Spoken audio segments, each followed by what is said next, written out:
Okay, hello everyone. My attention finds this moment, and so do ideas about what the interdimensional could imply. I guess I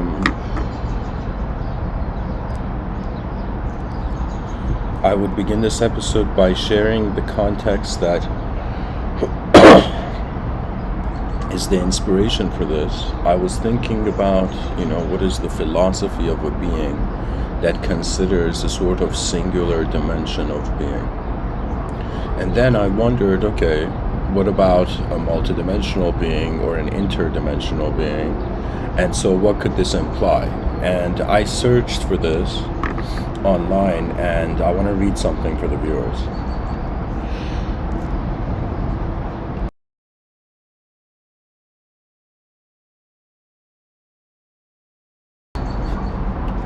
The interdimensional hypothesis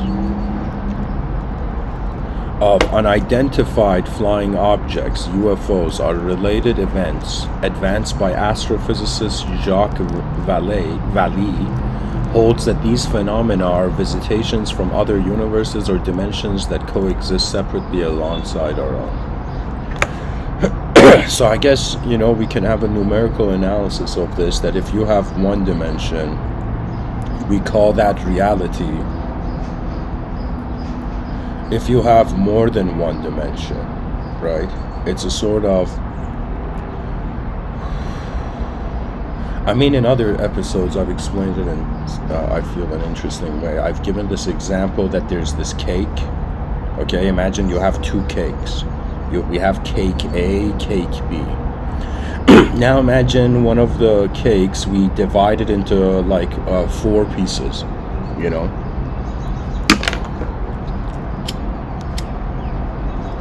And let's say cake A is divided into 4 pieces and cake B is divided also in 4 pieces. So in cake A's scenario example, it's like we got a cake, we cut it into pieces. The relationship of the pieces of the same cake can be considered to be interdimensional.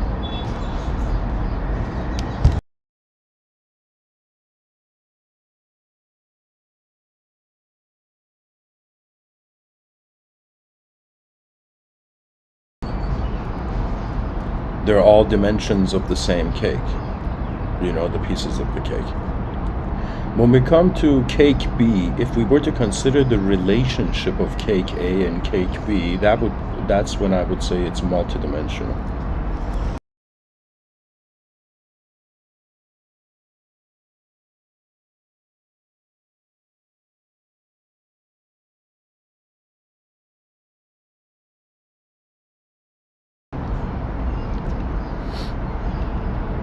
If viewers look at the screen, I've brought my notepad out.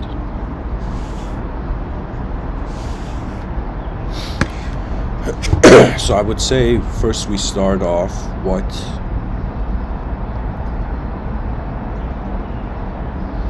would the philosophy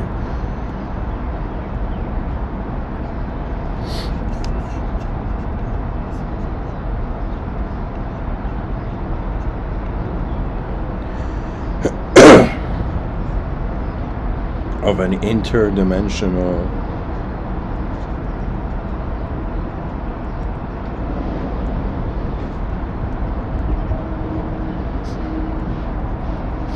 being be like.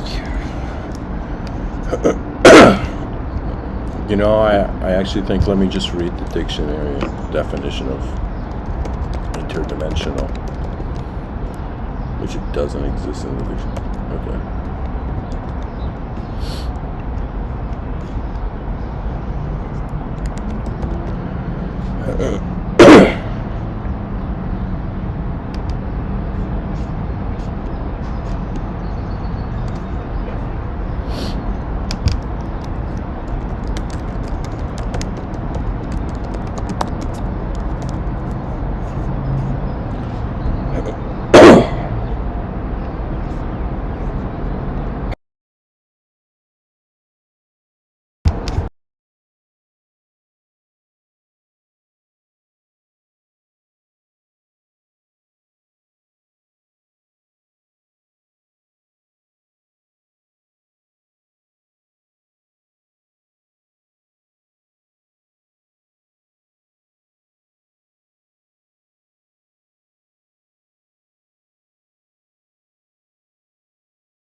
Okay, so guys, what I'm finding here actually online is that there's so many different ways that people have fathomed dimensions, obviously.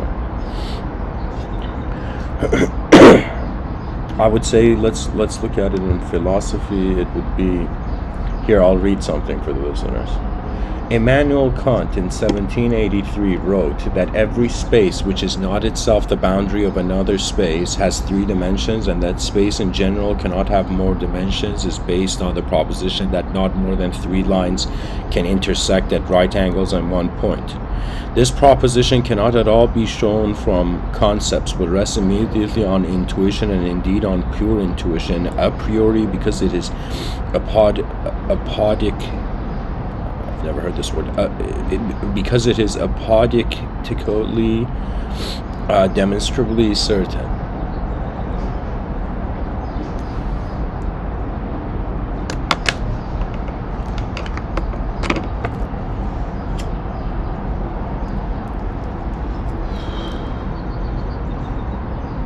You see, on some level, it is the language we're using to explain reality and its behavior. On some level, the purpose of knowledge is that. So I would say interdimensional means there's more than one dimension in the room, and that dimension could have an influence on, let's say, the current dimension. You see, first, in answering any question, we have to wonder about probabilities. I don't know if my approach is should be an approach for everybody, but the way my intelligence works in any question or problem I have ever, I shouldn't say I have ever, but I've come across, is that I ask myself, how many ways are there to look at this problem? And in all those ways that there are to look at a problem, how many of those ways have possible variables, and how much of them have impossible variables, right? That means it's as if what is possible, what is impossible, how many ways can you look at something? When I think about what would the philosophy of an interdimensional being be like, I would first think let's say a pre-question. And I would say, what would the philosophy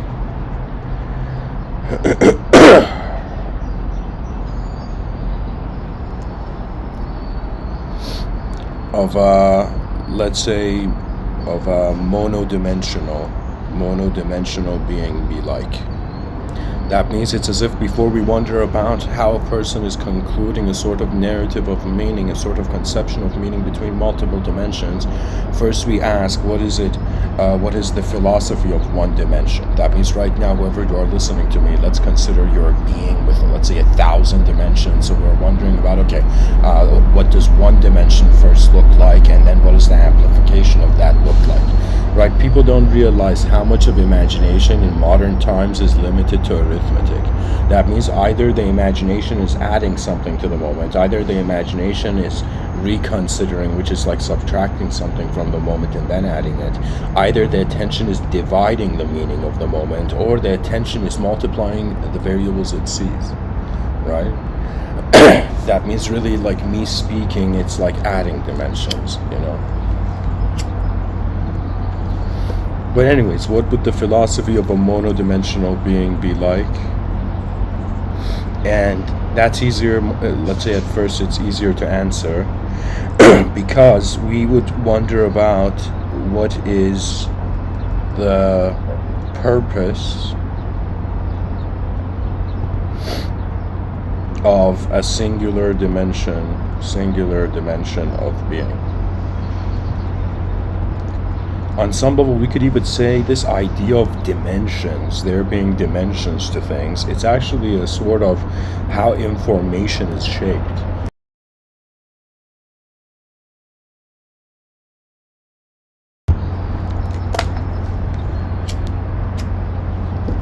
I would say inside a singular dimension, so it would be like this. It would be as if we have a human being,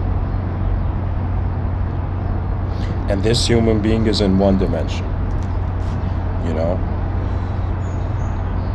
Here, I'll put monodimensional. And now, let's say in an interdimensional, it could be something like this.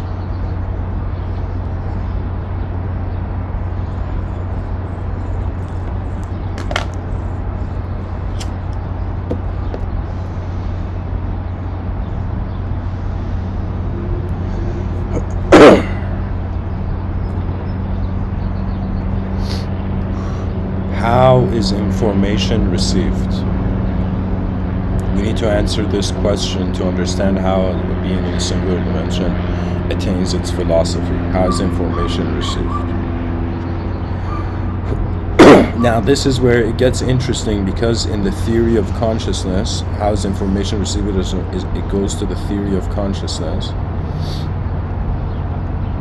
And I would say the theory of consciousness pretty much divides to monoism,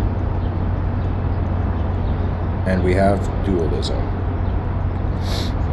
We have substance dualism, we have property dualism,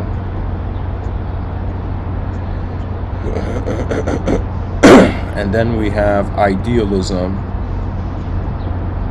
and we have materialism.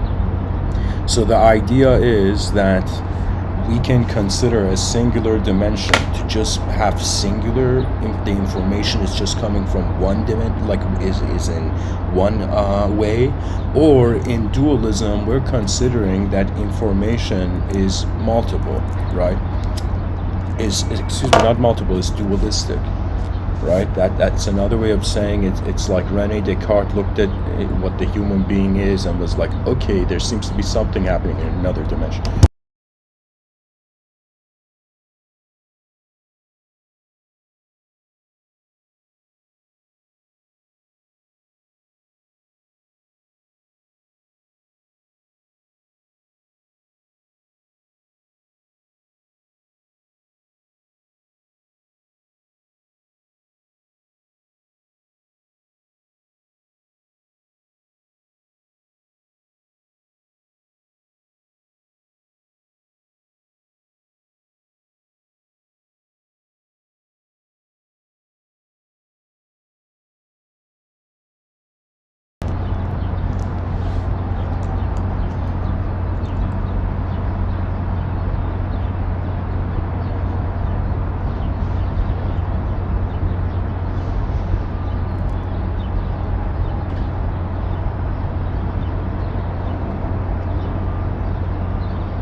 Here, I can even use colors as an example.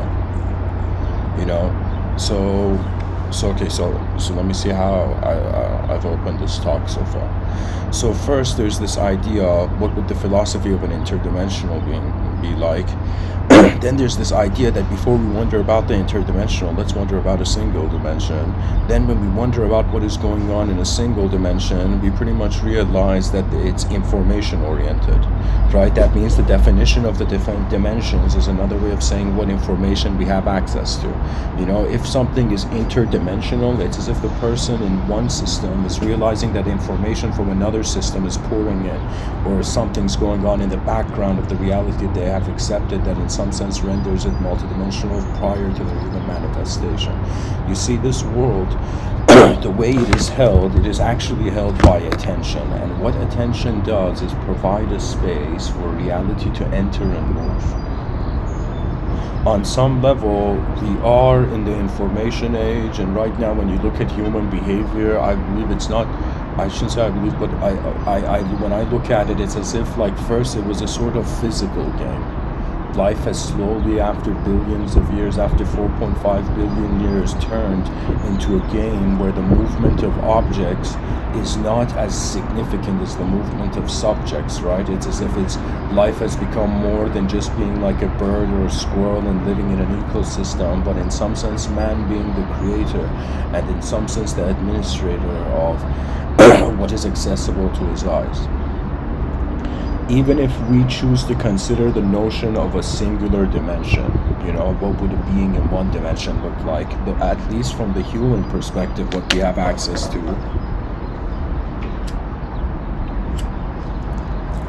How would I say it? Our singular dimension is a dualistic dimension. The human being cannot know, the existence of two without the existence of one,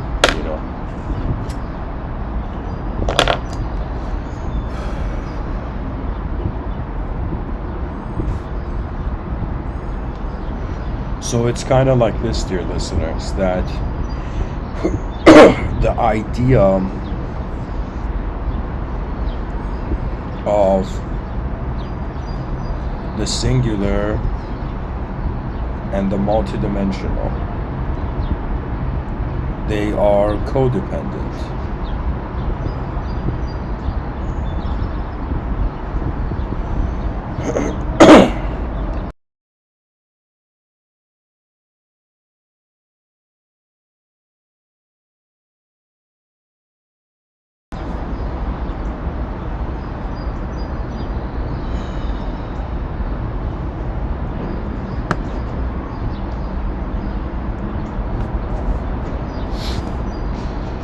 In a singular dimension, or if I say, how do we know?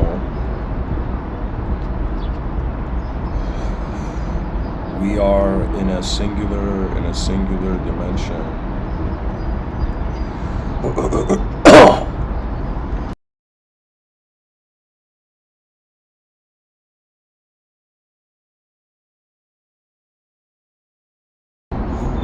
How do we know we are in a singular dimension? I would say, and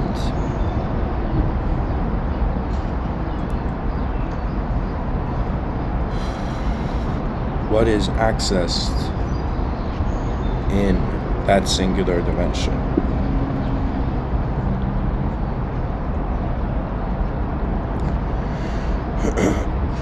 An example would be human consciousness. Right now, when I ask myself, how do I know that my senses exist? This is a question that I feel nobody really asks because it's kind of unnecessary. The senses are there, whether we analyze them or understand them or not. But on some level, it's like, okay, we have a human being, okay, inside, we have a human being on a planet, okay? And so, let's say Earth is considered as a singular dimension. Earth would be, in some sense, the duality or relationship between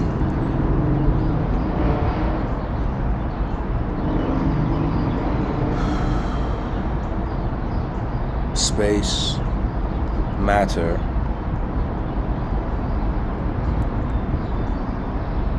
invisible, visible.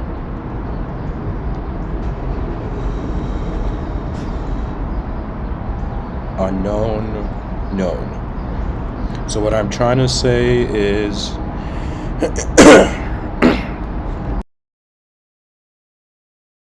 the concept of a singular dimension technically doesn't exist. I just realized it cannot exist. Human beings cannot fathom what it means to be in a dimension, a singular dimension. That means anybody who thinks the world is just purely material or thinks the world is pure ideological, it's as if it's a person who hasn't realized you need a duality to keep the singularity. What that means is the circle of the yin-yang is required for the yin and yang to be in balance, or in some sense moving at all. Right? So I'm trying to say I would say the hidden definition of the singular equals the duality of the singular, of the singular and the void.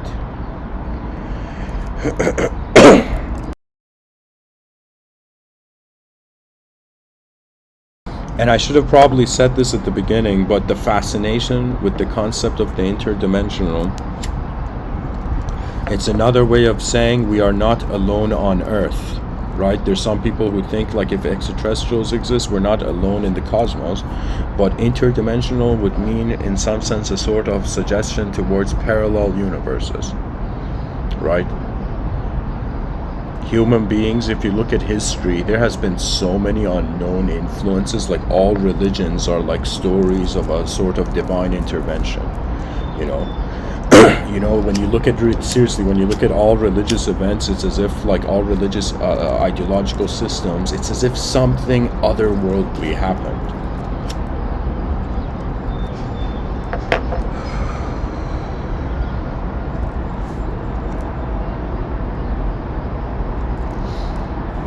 Alright guys, I just realized my notepad has 9% battery, and so I'll speak the rest of it and save this in case if I want to make notes later.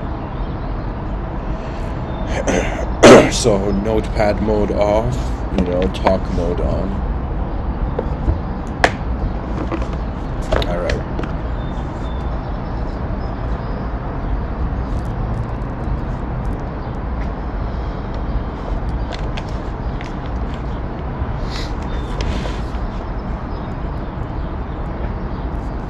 There is some stuff I want to read actually. Let me see.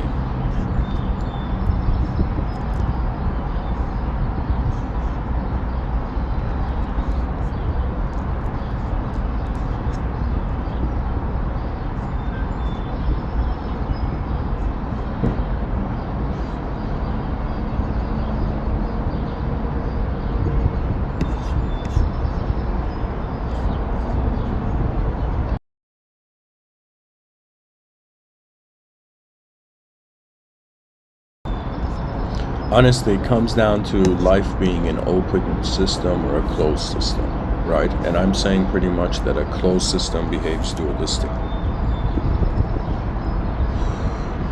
What do we find in this planet? We find that really the human experience divides between a self and it divides into a world. And so far, I would say, as far as human knowledge goes, either the world is simulating the self,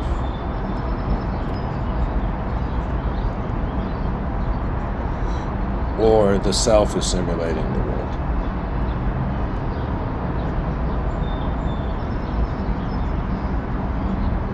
And based on which comes first, the dimensions of you can say the causal position echo on to influence the dimension, define the dimensions of I don't know what to call it, the effectual position.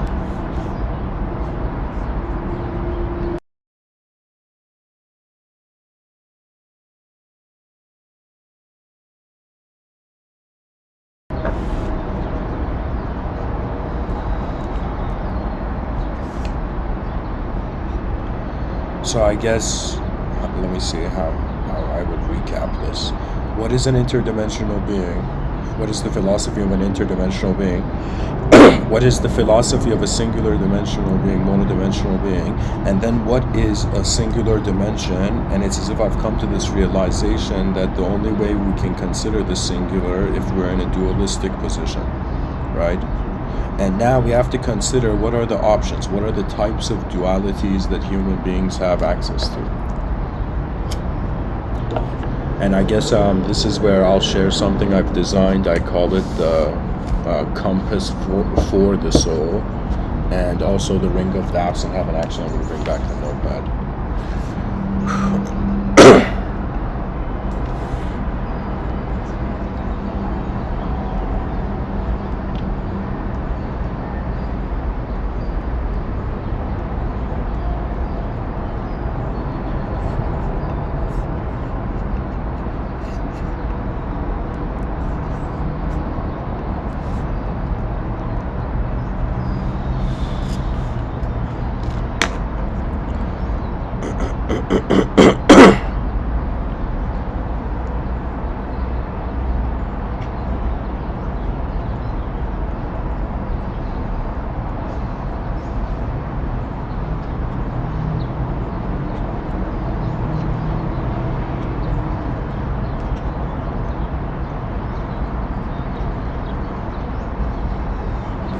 So, these are the dualities I perceive in just existence.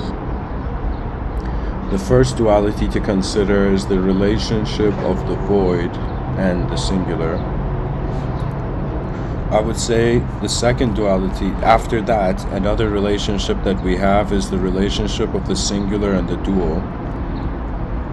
And then we have the relationship of duality with infinity.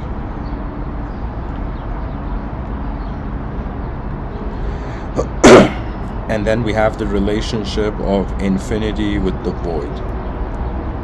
So I guess psychologically, the relationship of space and matter, this is where the idea of the singular exists, you know. This duality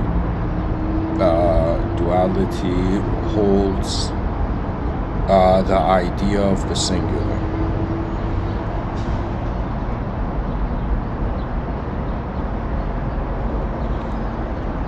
When we come to, in regards to the duality of the singular and the dual, so first we were like, okay, there's nothing, then there's something in it, so the relationship of nothing and something is a duality, you know.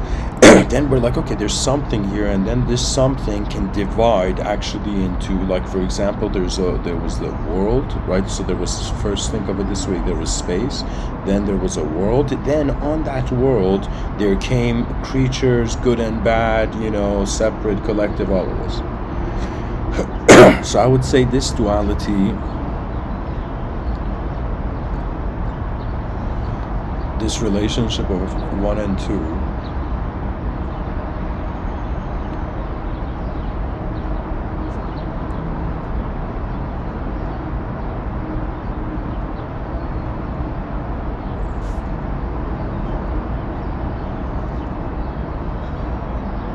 I guess here I'll say it for the sake of this, holds the idea of, I would say the Trinity, technically it's a duality, so let's say, holds the idea of the, let's say, trio position of duality. So what do I mean by this? I mean that when you have nothing and everything, that's an easy duality to consider. There's something there, there's something isn't there. But when there's something there, and this something divides into 2 dimensions, technically it would be another way of saying there's a world, okay, and then this world turned into a self inside a world, right? Right, so it was just a one world, and then it turned into 2. Now this means there's double dualities. That means there's a relationship of the world with the self, and then there's a relationship of, let's say, the world with the world, or even I can make it a trio and say there's the relationship of, let's say, the world, the self, the world with the self with the world, and the world with the world. Okay, so it would be self with the world. So what does that mean? It's another way of saying there is a chaotic self, there's an ordered self, and in some sense there is a position before both of those two could become a position.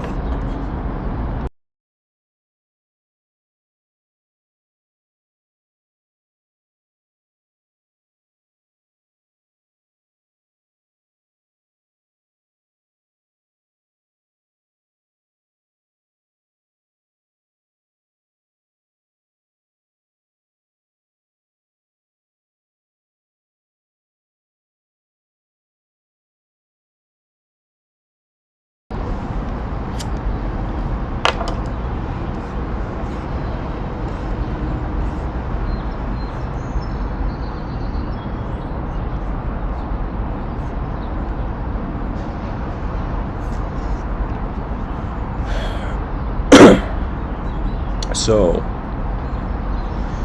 there's the duality of the singular and its divisions. I guess the idea of interdimensional is born here. Then we have the idea of duality and the infinite, right? Duality and the infinite, I feel this is the kind of chapter of human history that hasn't been written yet. Right now we look at the psychology of the human being, and I would say duality as far as it's going, you know. Or I would say conscious non-dualism is as far as it goes.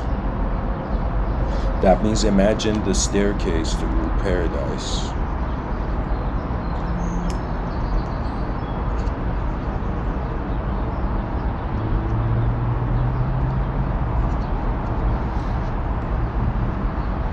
Or imagine there's a staircase to the ultimate.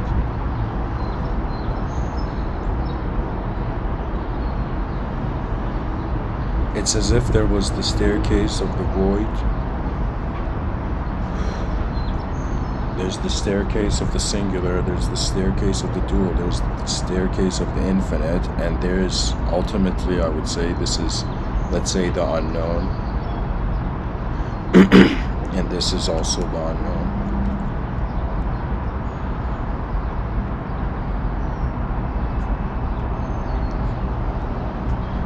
And it's kind of like the human species, we lived through the void, now we're living through the singularity of manifestation.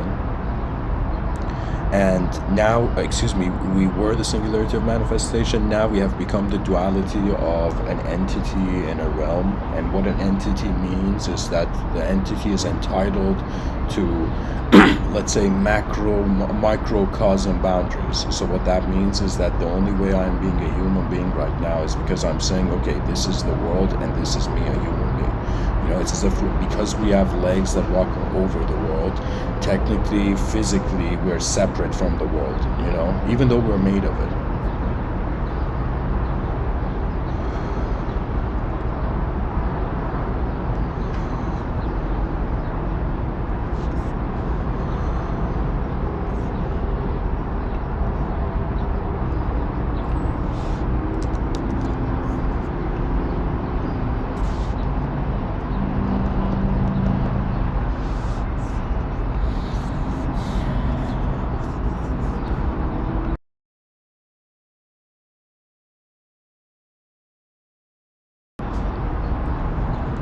This is where it hasn't happened yet because our species fears infinity. So actually what has happened in history, in this parallel universe of Earth, let's poetically say, is that people have come back to this point, right? And they're thinking this is the truth. They think that because our ancestors felt everything was oneness, is that everything has to be oneness, right?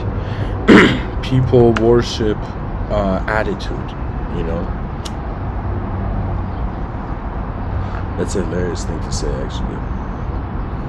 Or I should say something better. I should say worship is an attitude. And what is an attitude is how an attention holds the world to itself.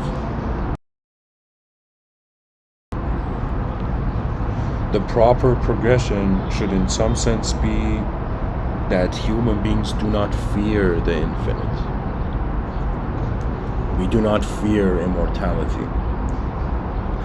We do not fear collective mindhood. You know, we don't fear the destiny of an ever-continuing species. You know, it's hilarious. It's like we all know that the individual human being is temporary, but when it comes to the species wants to stick around as long as it can. Our species, our collective system has an immortal destiny, or it is considering so. You know, the ancient yogis, they pretty much, their eyes opened on earth and they just saw pretty much, you know, nature, right? So to them, it was as if for how long would man be bound to the ecosystem? What is a liberation beyond how the ecosystem is defining our movement, right?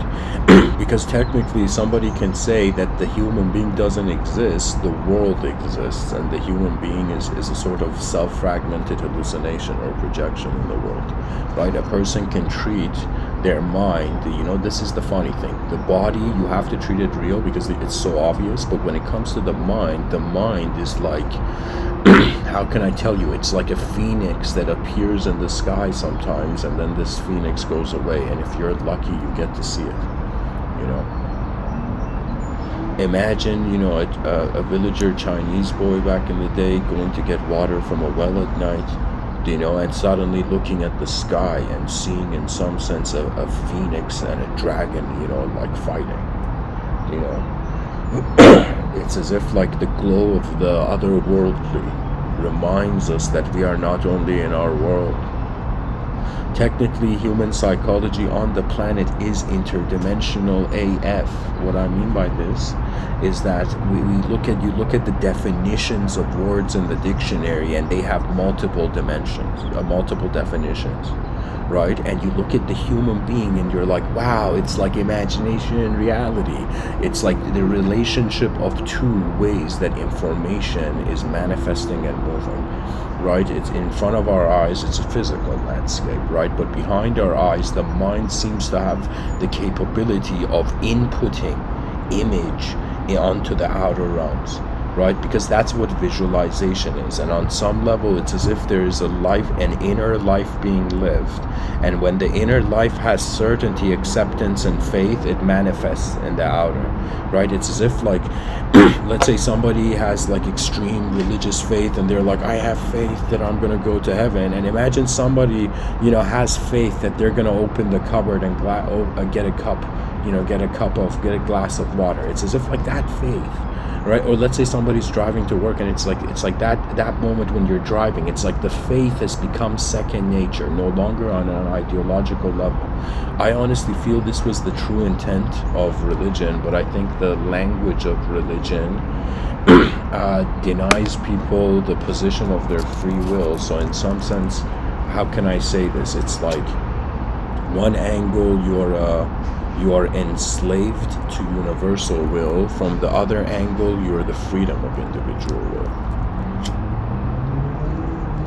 You see, technically, there is no good and bad ideas, There's actually never been. Really what has happened on this earth, at least this is one man's view, is that there has been a sort of triangular relationship, okay? There has been, let's call it an unknown, witnessing force, okay? And we call this, let's say, UWF.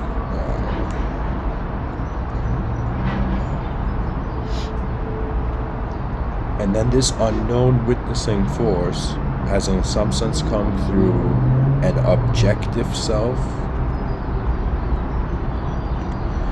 and I would say to some degree a subjective world, because human beings are identifying with the body, right? We can't say we're being the world right now. But if I identify as the mind, it's as if the mind doesn't care about its separate. Like, here's the hilarious thing. They say in psychology, a fragmented psyche, which is pretty much a human being who their personality has shattered like glass. This can happen, if a person identifies with a subject too much, and that inner subject is not authorized in the outer realms, eventually the person will have to break themselves to find the freedom. That's the hilarious thing. The more we live in ignorance, it's as if the simulation needs to crack, and the more we're living in clarity, it's as if truth needs to abide. So there's technically been three positions, an unknown viewer, a known object,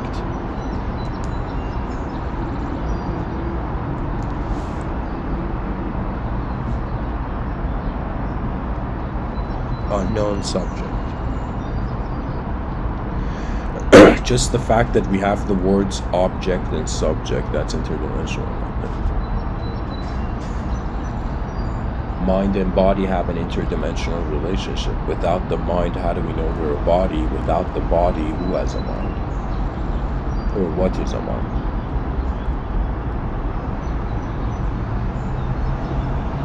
I guess what I'm trying to get to is that technically the philosophy of a monodimensional being is a dualistic philosophy, is a dualistic dimensional, let's say, relationship, and duality is an interdimensional by definition.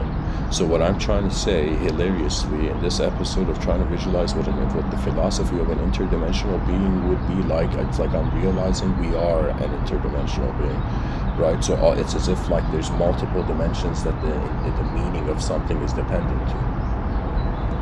For example, for religious people, there's in certain Abrahamic texts, it's written that it's as if this religious book is for those who have faith in the unseen, or those who believe in the unseen, meaning that it's as if, okay, there's more to this room of manifestation we have, and there seems to be a hidden control center in the unobservable universe. Or as Carl Jung, suggestively would say, I guess,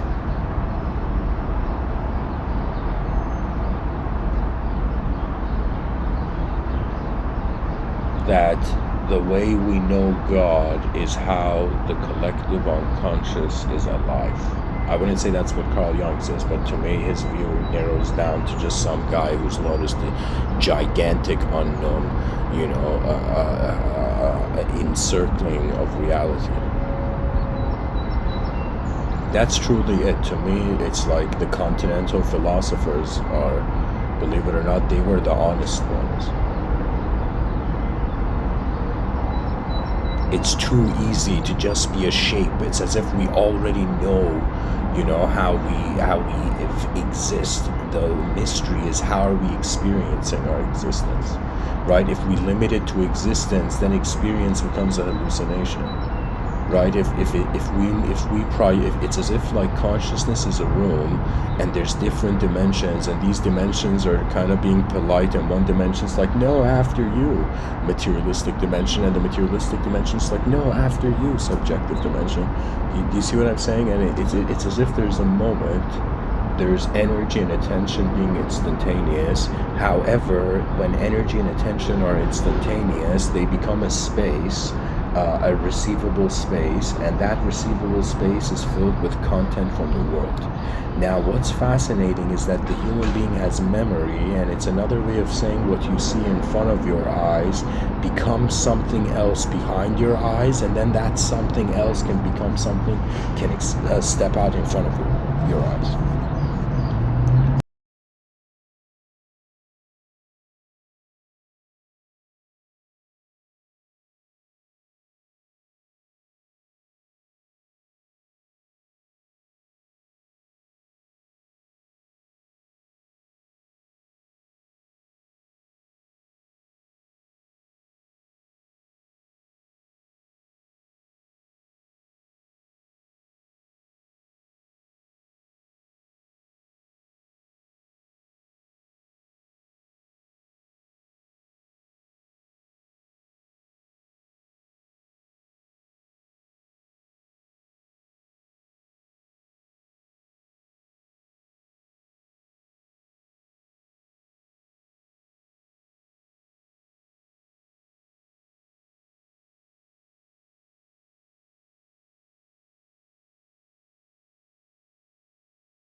I guess what I'm trying to say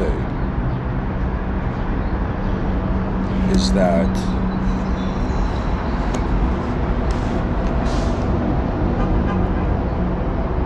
in Mr. Withinian thought, human consciousness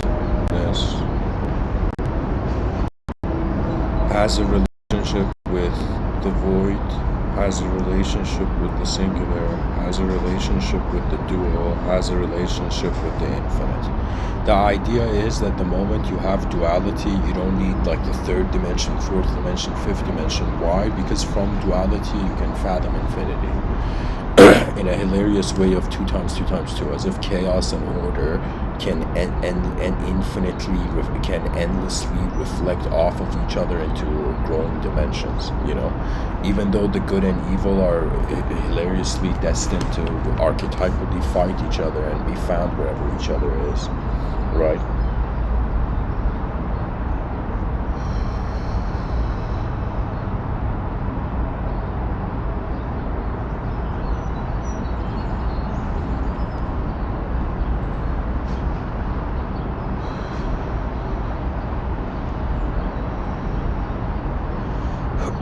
But in some sense, it's like a contrast is needed for evolution.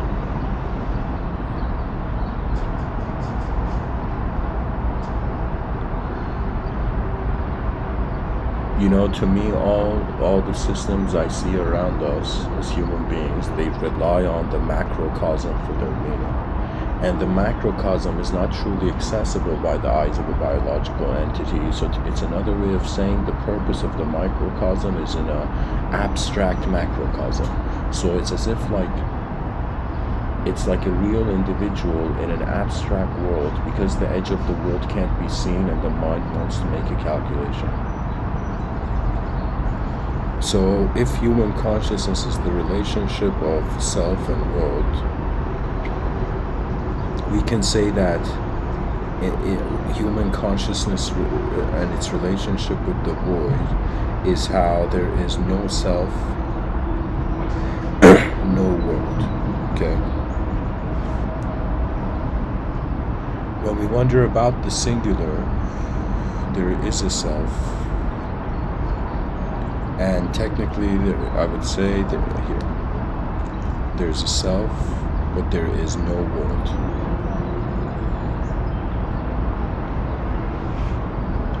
Or it could be there's a world and no self, you know, both can apply. When we come to duality, this is where there is a self and there's a world.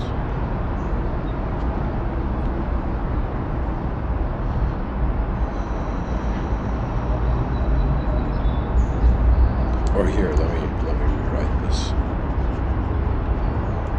So I would say we have no self, we have a world. For duality, I would say we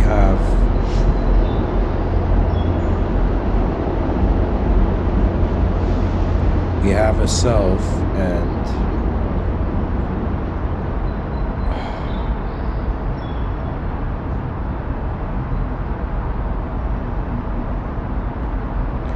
okay, I think I was writing it correctly. Okay. Self, no world, no self, there's the world. Or let me just change my approach here.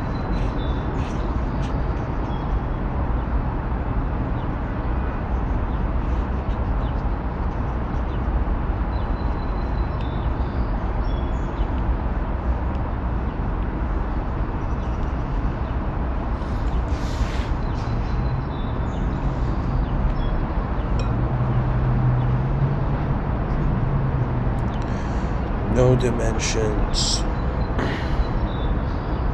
one dimension, 2 dimensions, and we have infinite dimensions. If we were to wonder about the psychology or human psychology in no dimensions, it cannot exist. So there's no human psychology.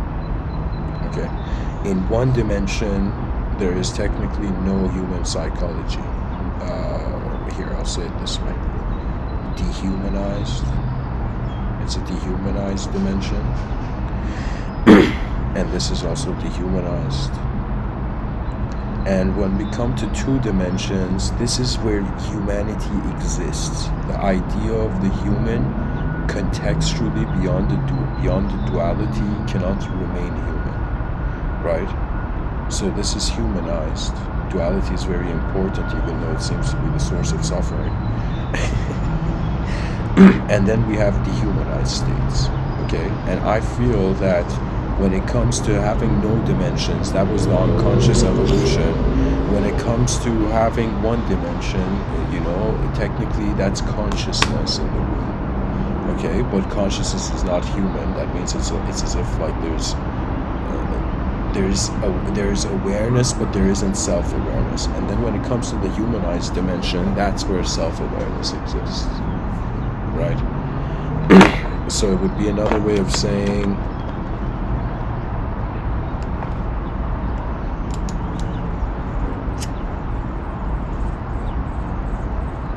either there's nothing for human consciousness, either everything is being all that there could be for human consciousness. Like that means all sort of oneness, right? Think of like in the future people connecting their brains to like one computer, right? It's as if it would be a dehumanized state. It would be like one let's say hyper or one greater mind, and then the map mind would be able to shift personalities through any body, right? So let's say there's 10 people. Let's say there's let's say in the future a technology arises where, let's say, you have racism in the world, right? And so imagine there's a racism between purple-colored people, purple-skinned people, and let's say blue-skinned people. Okay, let's say there's a racism in some hypothetical setting between these two colored people. Or let's say we have, red-skinned people, we have green-skinned people, and we have blue-skinned people, okay? And these three groups hate each other, or dislike how the other person's reality is in a different universe, right? Now, you get these three people in the future, you connect their brains to one server of consciousness, cyber consciousness, okay? One cyber conscious server, okay? And so it's as if these three people who had three separate minds which hated each other now all have one collective mind, and it becomes the scenario where the inner life of these three people can in some sense experience each other's bodies, right? So in the future there may come this hilarious thing that what we consider to be human personality is how attention is moving itself as form.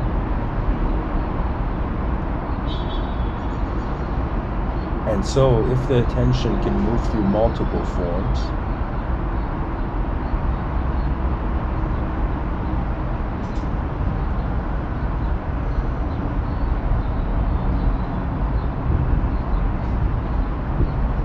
then it's not bound by definition.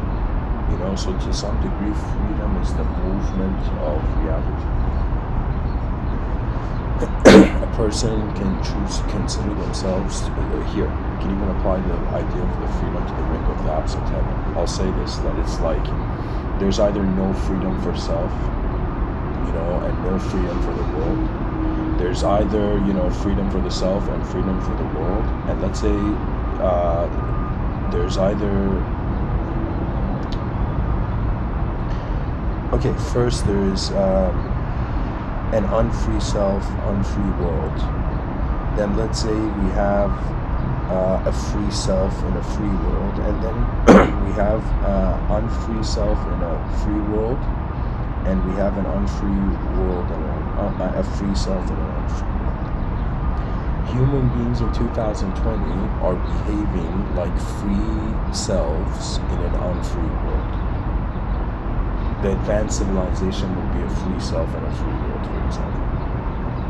So because there's this whole psychological behavior that the free will is the source of freedom, and it is in some sense the burden of thought comes into the responsibility of the free will and what the free will really wants to do. You know?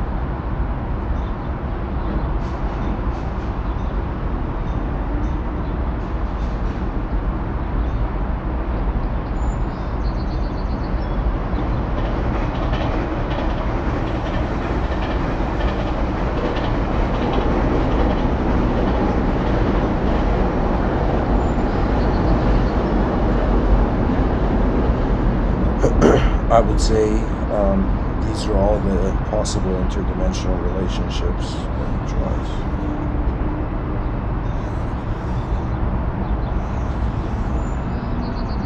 There's more. It's like every...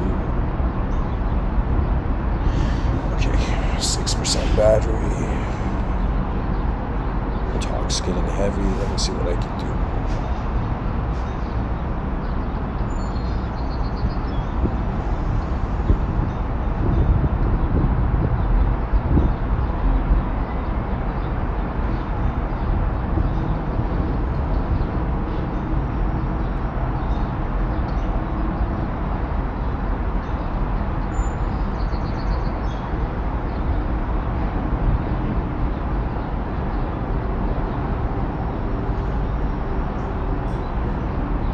Okay, these are, you can say, Mr.Within's view of,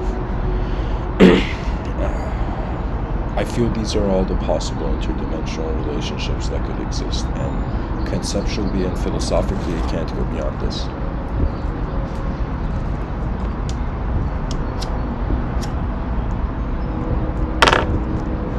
Zero out of zero, I would say.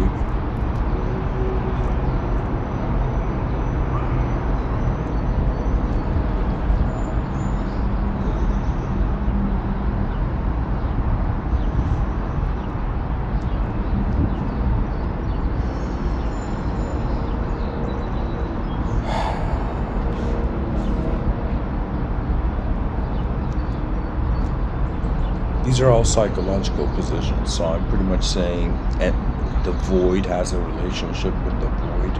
The void has a relationship with the singular dimension. The void has a relationship with the dualistic dimension.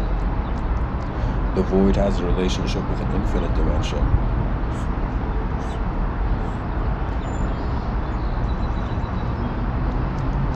Then we come to the singular.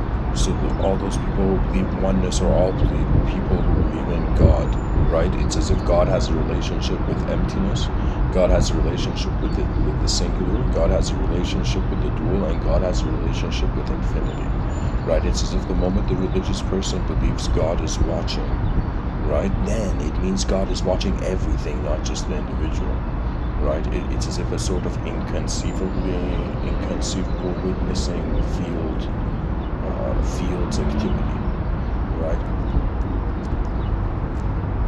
So there's 4 states for the void, I would say.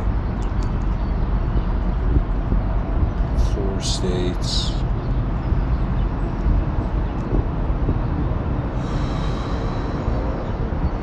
For the void.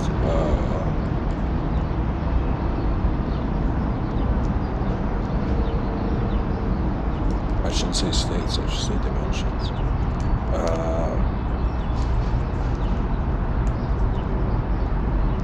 Here are 4 dimensions of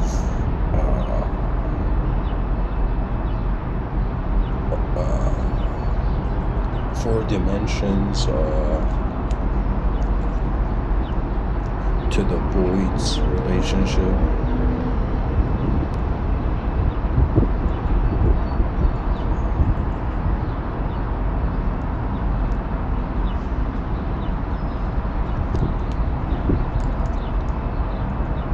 Dimensions for the void's relationship to all that is.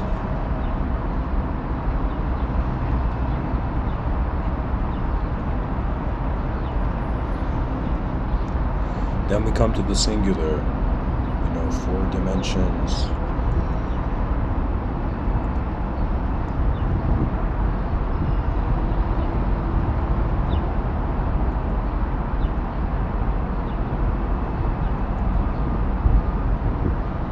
singularities, relationship.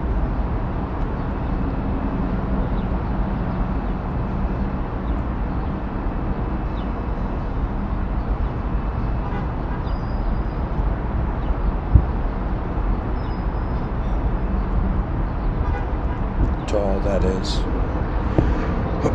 Then I would say, so there's 4 types of emptiness, there's 4 types of oneness. There's 4 types of duality. There are 4 types of duality.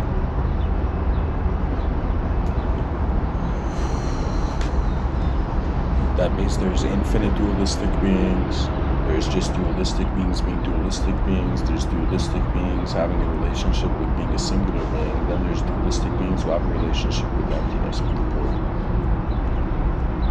And you can pretty much see it as a sort of cause-effect modality here.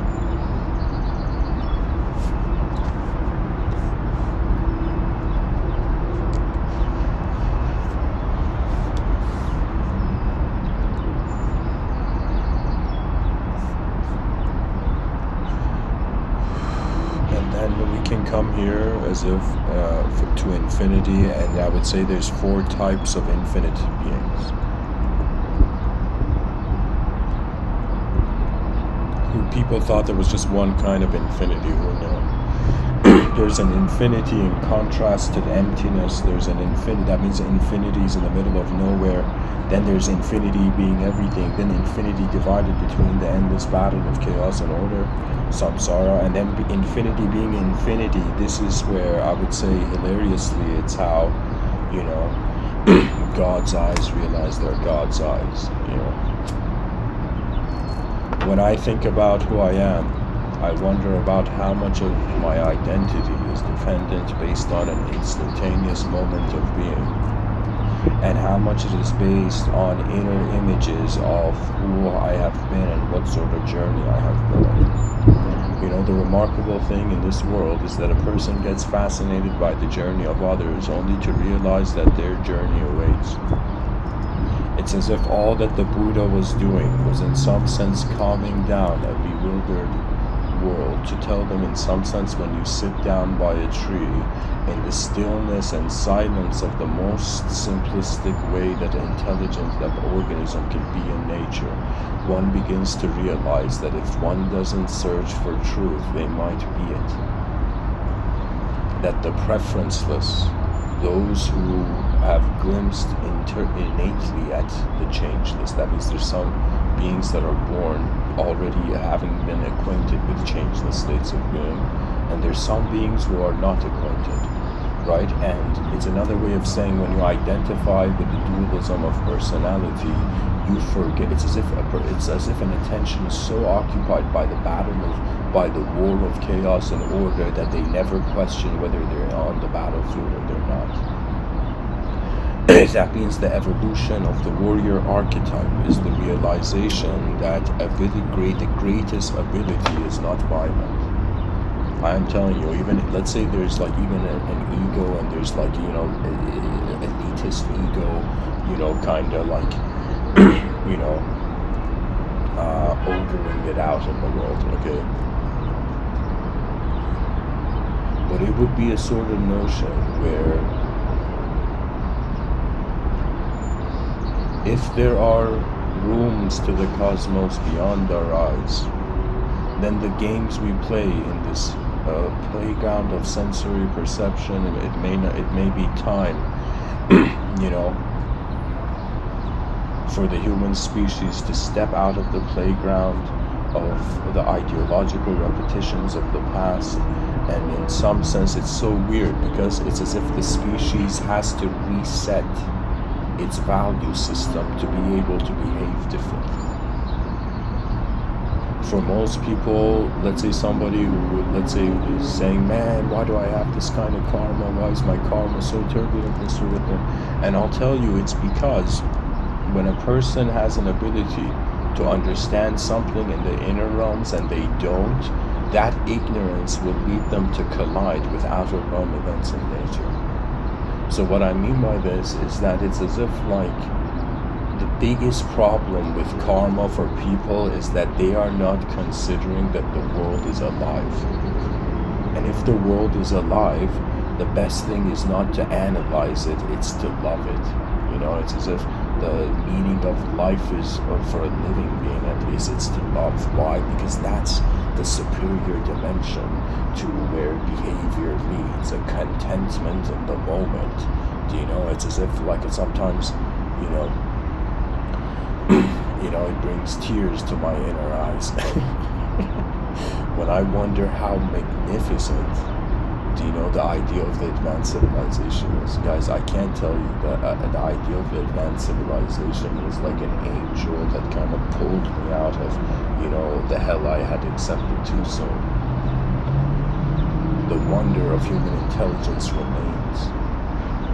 Right? This thing I'm explaining here with all the interdimensional possibilities, first of all, I think this is this model I've designed, this thing you see here, this is like,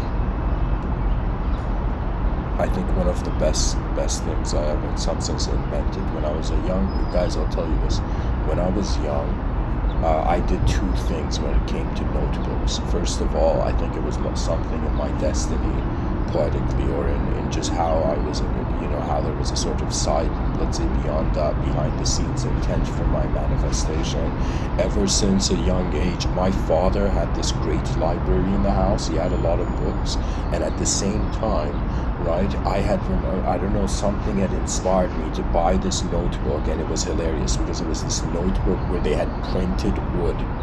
Right, so imagine a notebook where the cover of the notebook looks like wood. Somebody had literally printed the picture of a wooden table onto a notebook. Okay, and I remember I opened that notebook and I still have it, but I don't know if it's in this country. But I'll say it this way. I would draw diagrams. I had my own inventions.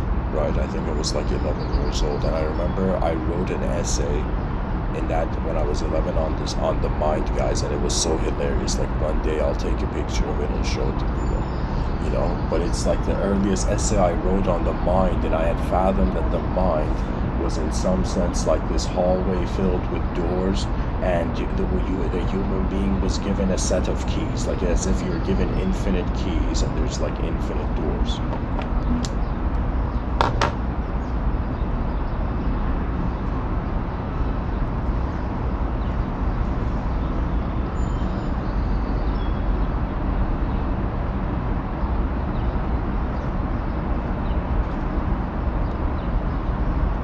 And you know, it's as if the pen, a piece of paper, and the geometry of the realm, it's as if these were I would say these have been one of my oldest friends. You know, this might be a strange thing for a writer to say, but writing just moments where the person is just inside the conscious waking state as a manifest entity with the recognition that there's inner realm activity simultaneously occurring over reality, you know, real activity.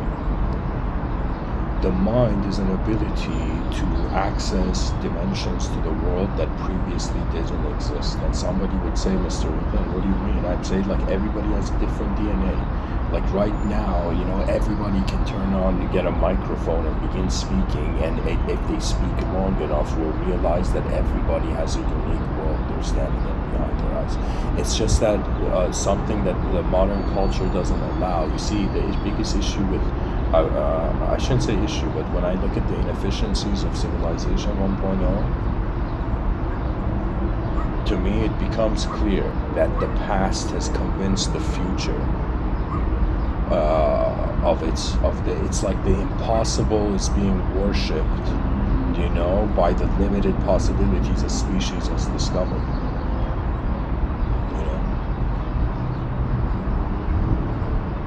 I honestly asked myself one day, this was one of the deepest philosophical questions, I asked myself, why am I looking at anything at all? Not a sort of lack of gratefulness, ungratefulness for sight, but it was for me fascinating. How is it here? How is the idea of the here and now here? Do you know how is everything being everything, and why is there a sort of nothing that we fear at the end of our lives? It's as if, it's as if honestly, if let's say hypothetically, an extraterrestrial being from the Andromeda galaxy came down to Earth, and let's say it was a very enlightened, liberated, benevolent extraterrestrial being.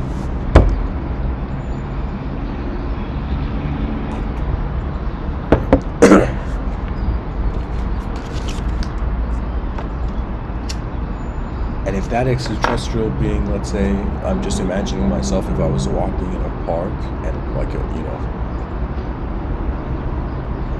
suddenly if an extraterrestrial being appeared out of nowhere and said, hey, do you fear death? Like, what's your attitude towards death? I would in some sense tell the extraterrestrial being, I cannot fear death because I don't know who it is that is fearing death. That is how mysterious the position of intelligence is. Consciousness is just the conditional components. That means the word unconscious is as important as the word conscious. People run towards the light, not realizing it is the darkness that gives them an ability to see it. It's as if people think that there's good and evil people. I mean, sure, I would say in the outer realms there's good manifestations, there's the good intentions and bad intentions, like manifesting. But really behind the eyes of man, we are not an ideological entity. We choose to be an ideological entity. And because we're not an ideological entity, it means behind your eyes there's access to the humanized states of being, but in front of your eyes there's access to humanized states of doing. Right? It's like dying. It's like in some sense it's like we're wondering about the experienced and the experiencer. We're wondering about the observed and the observer. We're wondering about their simultaneity and their instantaneity to even mean something together.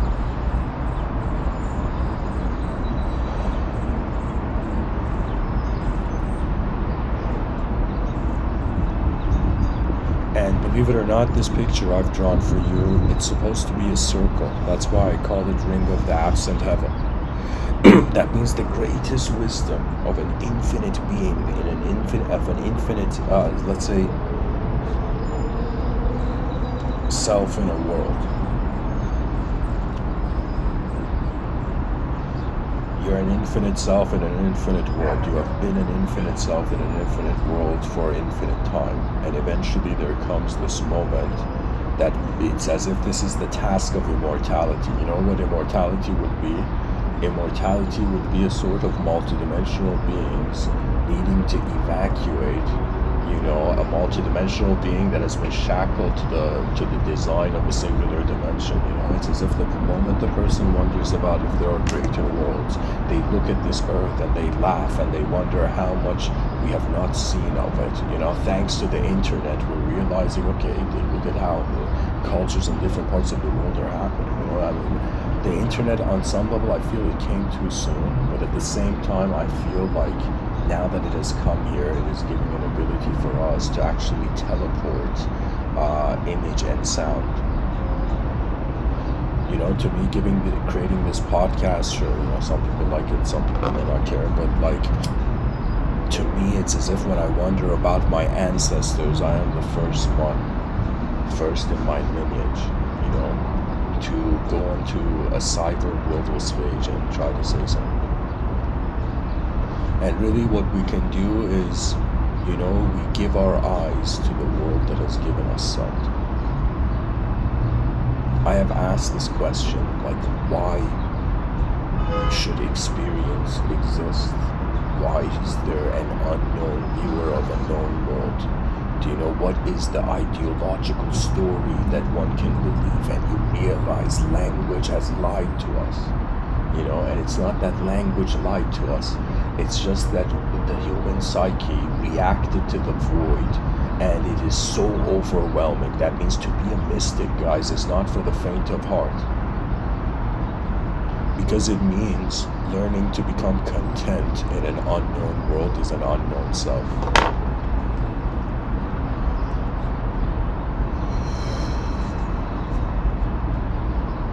So we have an unknown self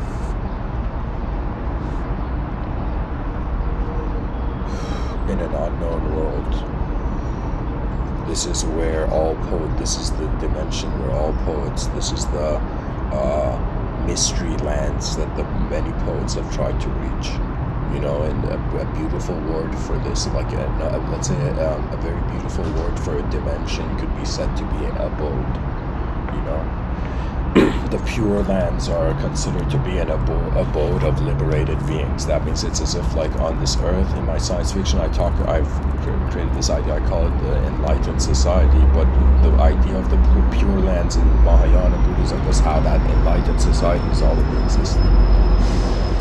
How beyond the eyes of man, the world includes many benevolent moments of intelligence, right? That is the great teaching of mankind. Imagine human beings advance in the future to such a futuristic level, and imagine we become an interstellar civilization. That means we're living really, let's say, good conditions in outer space.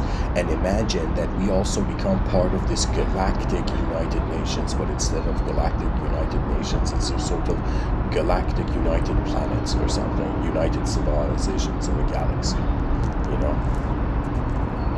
And now imagine in that we human beings, like, they've just been capable and they've evolved and they've reached a point where they can go, like let's say the greatest emissaries of the human species, they go into this galactic, let's say, kind of United Nation like hall or coliseum, and they're sitting there, and imagine there's, like, speeches by galactic beings, and every civilization has some sort of translator device, So it would be as if they imagine the human species sees that, holy shit, aliens are fighting each other. And imagine we became an advanced civilization because we realized that we didn't have to.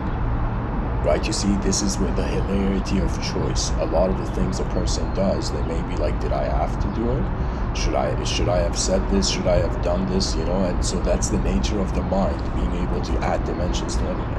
So it would be as if, like, in that interstellar situation where, imagine suddenly the microphone is given to the human species, and, like, the civilizations all over the Milky Way galaxy, are like, all right, human civilization, what's your contribution to humanity, right? And imagine,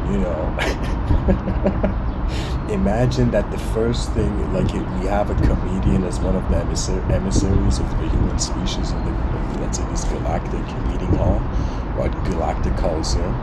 And so imagine, this human being goes and says, all right, so our species, because it's the first time it's visiting these galactic events, right? And because we're in the Milky Way galaxy, our species has brought the greatest thing we have created on our planet, as a gift for everybody here, right?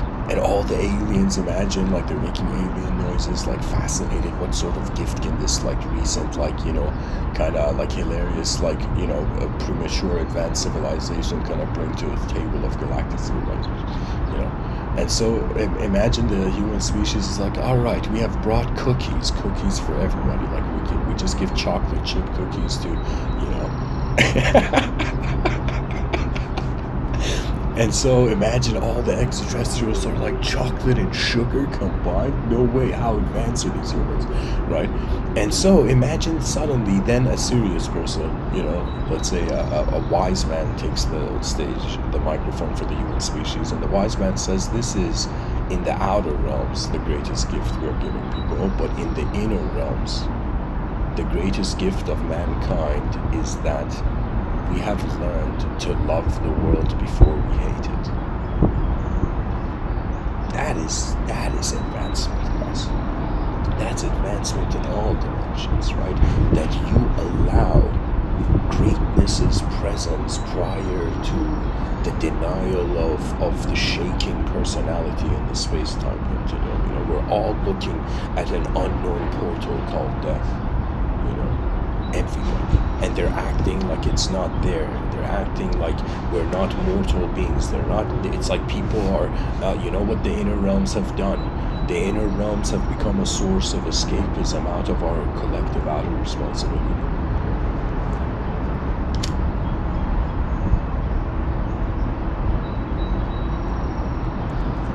Honestly, the greatest sign of an enlightened being is an enlightened being that instantly assists the moment. Because there's no reason. You see, only a completed being can help. You know, when Mother Teresa was in Calcutta saving, children who were, born in messed up situations, it was as if to her she had completed her self-love. It's like all that had remained of the saintly dimension was, in some sense, to love others. So it's pretty much you start off loving yourself, then you love others, then you love your world, and then done. The world is, in some sense, the decency of the nature of the realm is abided by.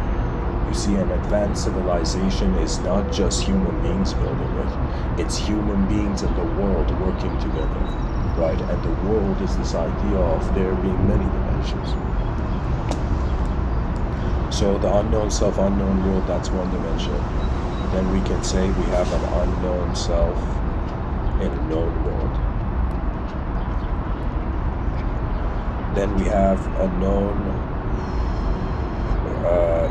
then we have a known, God, what's happening to my handwriting? Then we have a known self, okay, in an unknown world.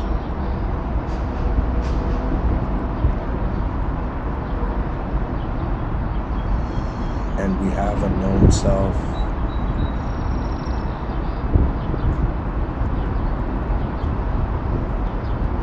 in a known world, okay? Now these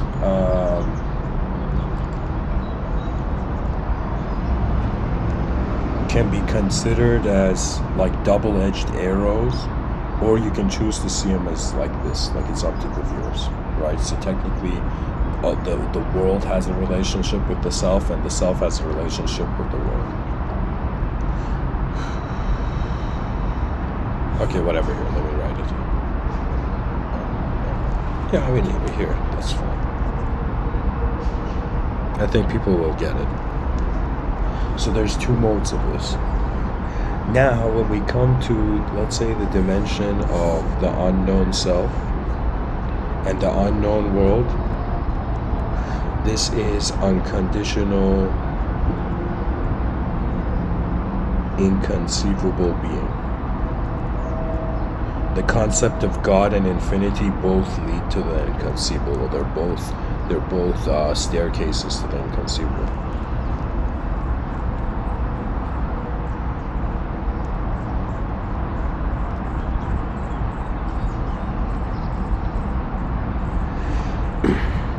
Then we have the unknown self in the known world.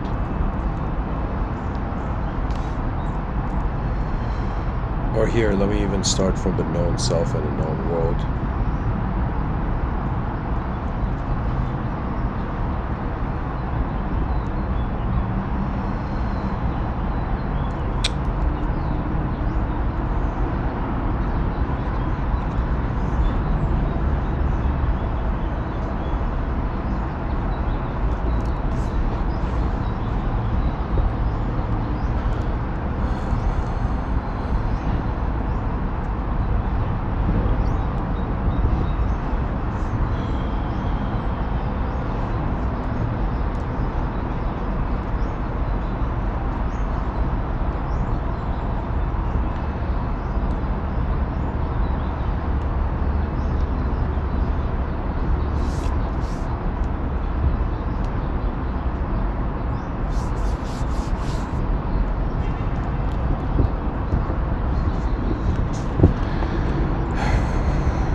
A known self and a known world. This is our, I would say, personality. And it is also our name. Without names, we can't subjectively, technically pinpoint ourselves. Naming something is a divine act, Like, I find it fascinating that in theology, like, it's as if, at least in certain narratives in the Abrahamic tradition, there's this ideal that God made man out of clay, then imbued life to him with his own, like with his breath, And then God commanded man to say all the names, like all the celestial names or whatnot, all the divine names. And now when you look at the human being on the planet, right, you're seeing a creature that in order to understand the world subjectively requires to attribute and link names to matter, or subjects and objects. There's a massive subject-object linking going on, right? And unconscious experiences make this link in a way where the person never knows it's there, right?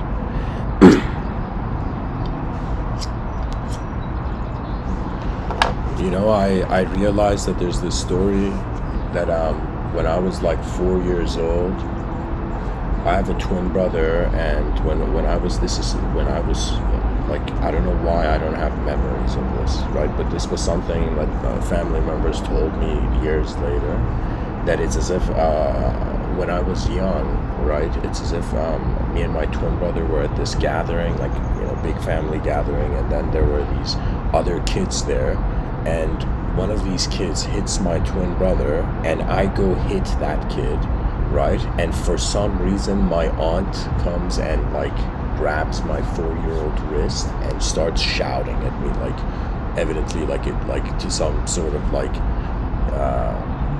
unnecessarily intense way, right?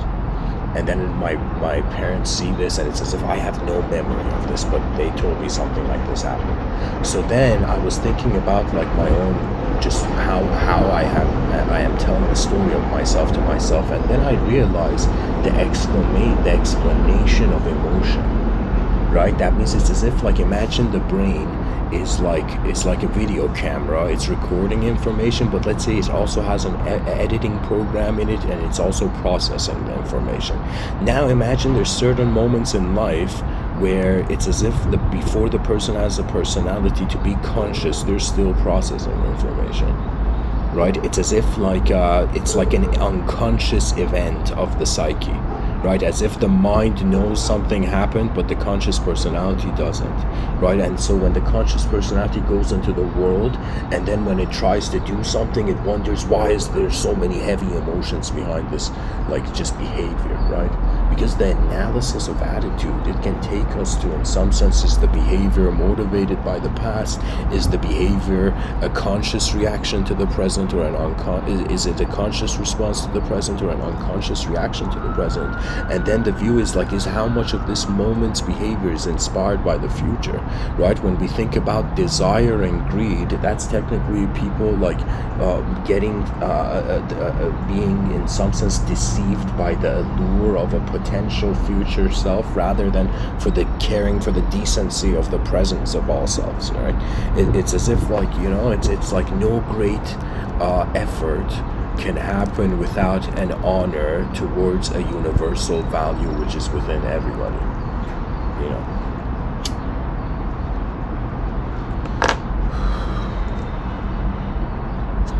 So our personality and names, known self in an unknown world.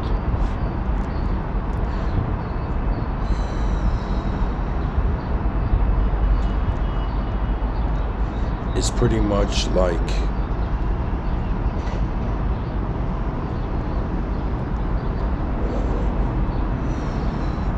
we know what we are, we don't know where we are. So first case scenario was like, we know the known self, we know what we are, and then the known world, we know where we are. Then we have the known self, we know what we are, but we don't know what the world is. And then we have a scenario where we don't know what we are, we know what the world is, right? Do you know? So you see, it's as if I'm telling you, this is like pretty much mysticism.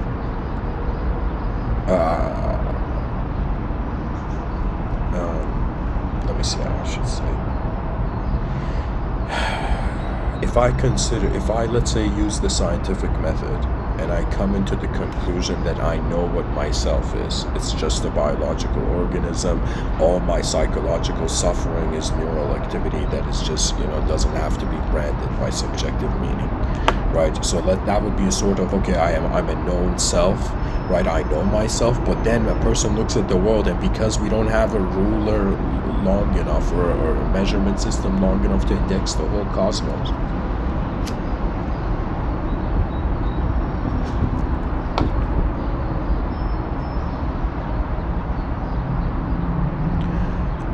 It's as if, little did the science fiction writer know that the whole world was a fiction.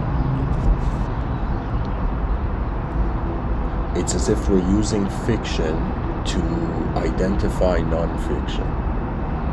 You see, that's the brilliance of being an explorer of a world you're in once in this format, right? To me, it's as if like everything, I don't know why some part of my psyche fell in love with the idea of strategy. I can't tell you, it's as if that's one of the most beautiful things, right? That what strategy means is accessing multiple dimensions to a moment prior to behaving or moving in that moment.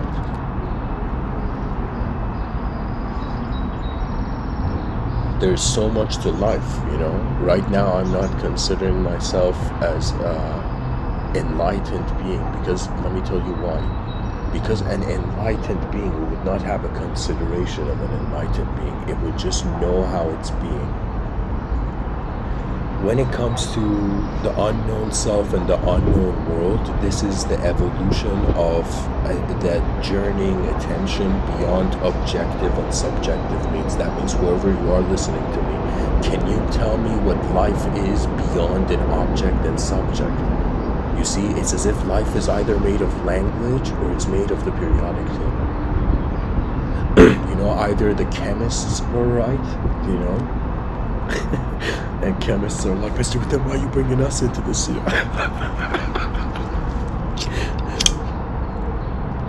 Why should a chemist, endure a philosopher's rage,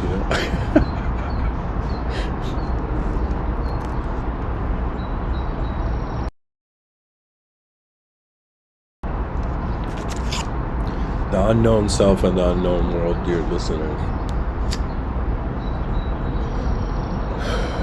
You could say technically it's like that, the beyond the exit out of this world state, but at the same time, it's, what it is, it's like either the self dies in the world or the world dies to the self. So it's either the world dissolves into an eternal, self, or the self dissolves into a sort of eternal space of the world. It's either it's like right now we're in a world, that's the privilege of consciousness, but it's as if in the future we have to wonder, shall we be the world or shall we be beyond the world? How beautiful is the idea that there are endless angles to look at life. And so after some point, a human being is left with their original nature. I am telling you, what I feel is sort of psychological revolution, or I should say psychocultural revolution, or socio-psychocultural revolution that I feel is happening, is that human beings, by realizing that they can live artificial lives, are beginning to have a reference for truth. And what truth is not that you sat on a chair and it was as if that was enough. What truth is that every moment, if it trusts the world, how would I tell you? It's as if before we define the system is moving. It's like the universe is happening, and then the human being is happening, and then the question, which is happening, right? And so, just like Swami Krishnananda says, meditation is the inseparability. It's like meditation stops when a person realizes the inseparability of the individual activity and the cosmic activity, because the idea of a self and a world, the moment we realize they are interdependent, they're codependent. It's as if there never was a self and there never was a world. There's something here, but it's not a thing. It's not an object's destiny in a subjective narrative, and it's not a subject's destiny towards an objective physical endlessly changing world.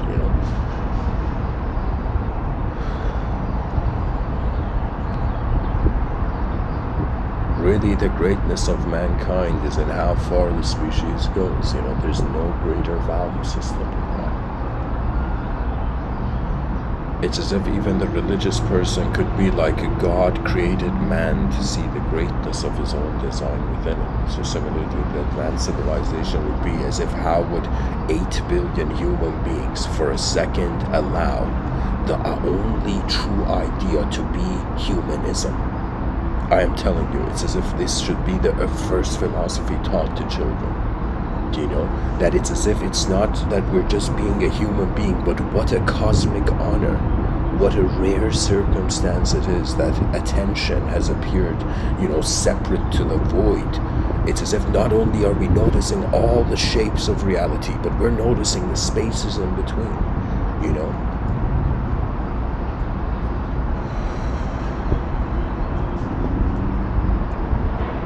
So I guess before my notepad,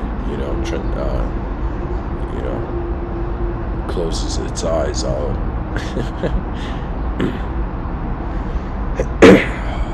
I'll respond to the title. What would the philosophy of an interdimensional being like? It would be how attention moves in relationship to the dimensions it sources to consider.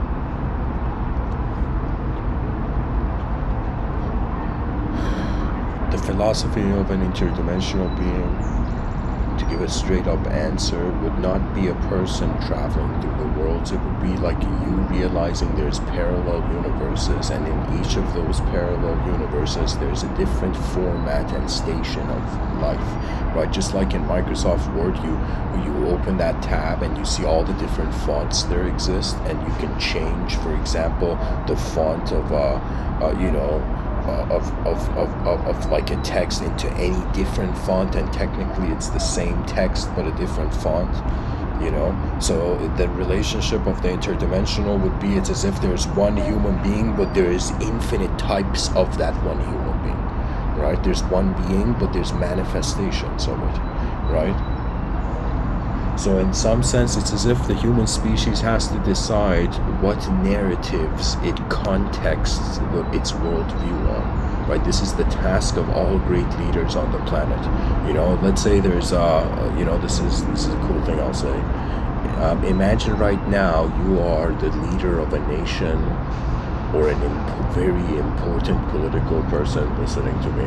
Let's say you are a very influential person, even whoever you are, whatever you are, like wherever you are. It's like, if a leader of a nation is listening to me, I will tell you that one of the most advanced things that the leaders of nations can do is that they go in somewhere where there's nature, right? Go sit beside a river, and in some sense just be there with the world and allow your eyes to reconsider what it means to be a human being.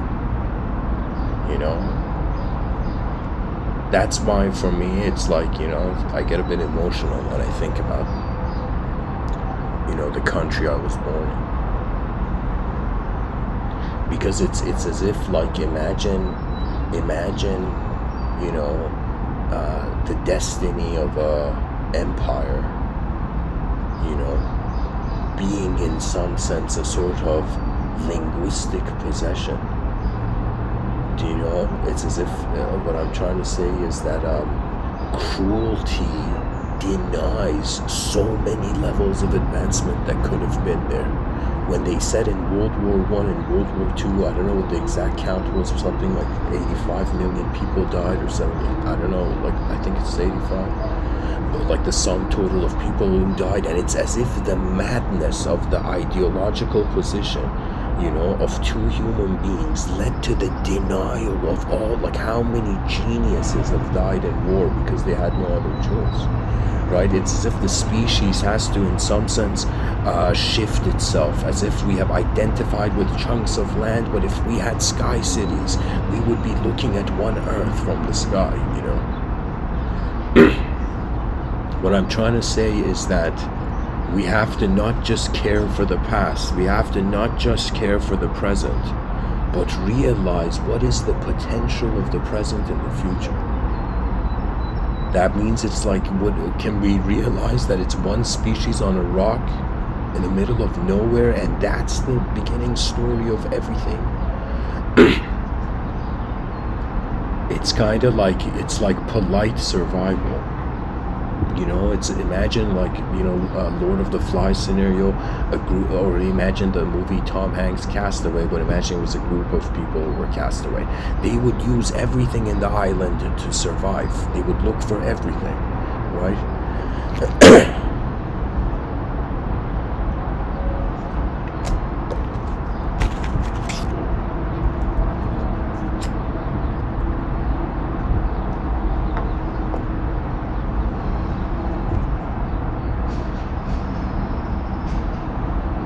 And similarly, the human species is stranded on a galactic island, and instead of oceans between this island and other islands, it's empty space, it's outer space. The species has to prepare for its interstellar birthright. And so not only a united humanity needs to arise, but in some sense every world leader has to wonder about, okay, where are we leading these creatures on this rock? Like, what is the point? What is the smartest, or what is the most efficient way that human beings can conduct their behavior on a rock in the middle of nowhere? And the idea is that we have experienced the inefficient civilization. We have not experienced an efficient civilization. And an efficient civilization is functioning under algorithms that are in some sense saying that what is the best case scenario. And it's as if, you know what it is? An advanced civilization would be like a consciousness that accepts nothing other than the most advanced scenario, or the best case scenario. That means the past cannot convince the person of the possibility of the future, and the present cannot deny the possibility of the future. The future is a revelation beyond language. It is as divine, as the most divine stories, And what we realize in all, let's say, religious narratives, it's just redemption. When Bob Marley sang redemption songs, that's what it is. Everything, it's as if something is not good enough and it needs to become good enough, and when it becomes good enough, end of mission, end of psychological purpose to manifestation. It's like, no, there's so much to this world undiscovered. It's like, just think about right now all the languages that nations have. Imagine one day in the future we see the leaders of nations being like, all right, we call this the Great Global Language Project, right? And every great thinker from every nation has to, in some sense, try to wonder, what would a united world's language be? Do you know? Like, what would be the intent? That means we have architects in the outer realms, and we have architects in the inner realms, right? And the architects in the inner realms, their role is so important, because it suggests whether, in some sense, the destiny of the species becomes the collapse of buildings or their flight into the air. For me, I find it a sort of privilege for my soul to be able to be present in a species that hasn't advanced yet, and to be able to talk about advancement. I think that's one of the, one of the things I'm really grateful for. That it's as if the universe, once we acknowledge its true position, no being can lie to itself. It's like, when the mind knows that something better is possible, it cannot get convinced by its past. Imagine a civilization filled with advanced communicators. Imagine a civilization when you turned on the TV, or let's say you turned on your hologram and you saw you saw everything was advancing. Do you know that means anybody who felt like they couldn't achieve anything, everything was basically being so greatly achieved in that civilization that it's as if nobody had time to feel hopeless, right? It's the momentum. I'm like this person. Okay, I'll tell you. When I was younger, when I would read very slow and take my time and try to look at every word one by one, and I would get bored and I'd fall asleep. Later on, I realized that I need to read as fast as I can. Just as if like somebody told you have 10 minutes to read this book. You know, it's as if how fast will you be reading the pages just to try to see, right? So I would say that when you read slow, the mind cannot create a film out of the words. But when a person reads fast and if they like accurately, like with full concentration, read fast, they're going to literally hop between the sentences. And you're going to pretty much, instead of looking at a word and wondering about its meaning, you're going to look at a line and wonder about what image it creates, you know.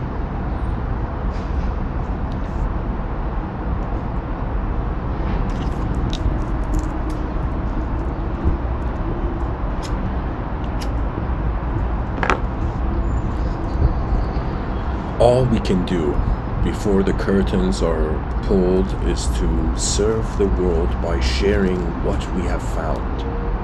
You know, it's like the hunter and gathering thing is still going on, but it's going on for minds. You know, that's the joy and excitement of, I would say, the tribe of modernity. That, you know, it's like the most important people on the planet should be explorers, you know. Imagine explorers, if explorers became leaders of nations, it's as if we would have interstellar cities by now. Imagine if the ability, like people look at nations and it's like, to me, nations, when I look at the United Nations, it's like a classroom filled with kids, you know? And imagine some of the kids are bullying each other, and in some sense this classroom doesn't have a teacher, right? But its true teacher should be the future.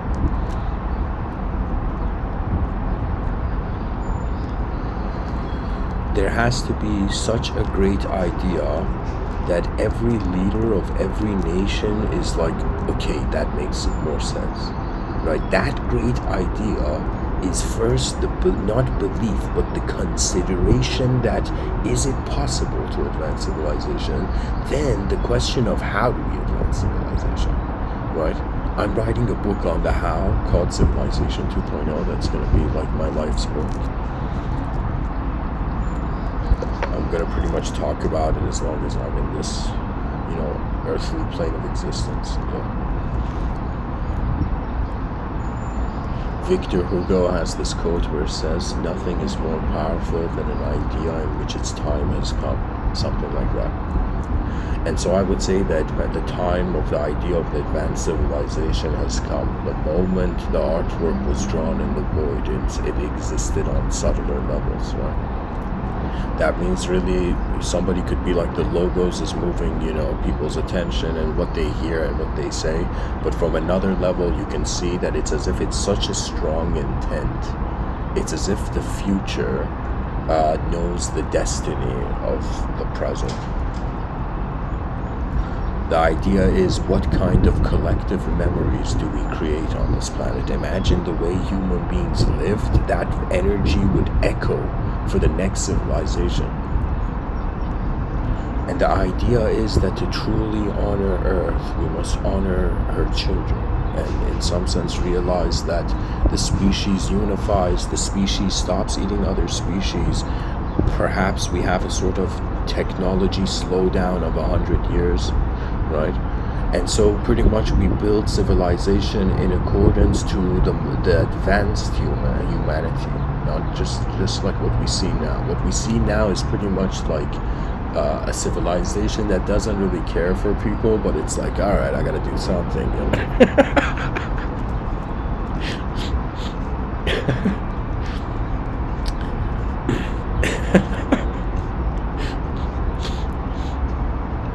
Anyways, in the subtitle I've written, our eyes are the beginning, you know, who can deny that? You know, without sight, it's like there's no information to cherry pick for free will to cherry pick from, you know. And then I've written moments that could have changed everything. Okay, this was honestly from a show I would watch a while ago, Californication, and at some point, like, the main character is writing a letter to his, you know, to his like future wife or something, and he says that it's like the moment that could have changed everything, like that sentence. The moment that could have changed everything. Now, of course, in a poetic, romantic way, like there's a beautiful meaning to that, but then as if like the intersection of two inner realms could lead to something magnificent. But then you look at it as if the moment that changed everything, and you add into the sentence for the human species. We are living in that moment, dear listeners. The kingdom, you know what it is? It's a sort of, the advanced civilization, poetically, it's a kingdom of decency. It's a kingdom where it has 8 billion kings and queens, and at the same time, right, it's as if, or I should say, it's as if, here I'll say, the kingdom of humanity has a king, okay? Has a king and queen. And what I would say, the king and queen of the advanced humanity, it's as if the human species serves the king that is the future. That means never it's a human being with a crown on its head. It's the idea of the potential of the future, you know? It's as if, you know, engineers in the future, they're going to look at their, let's say their spoiled kids, and they're going to be like, you know, I built sky cities for you, you know. It's like, go explore the cosmos. Yeah.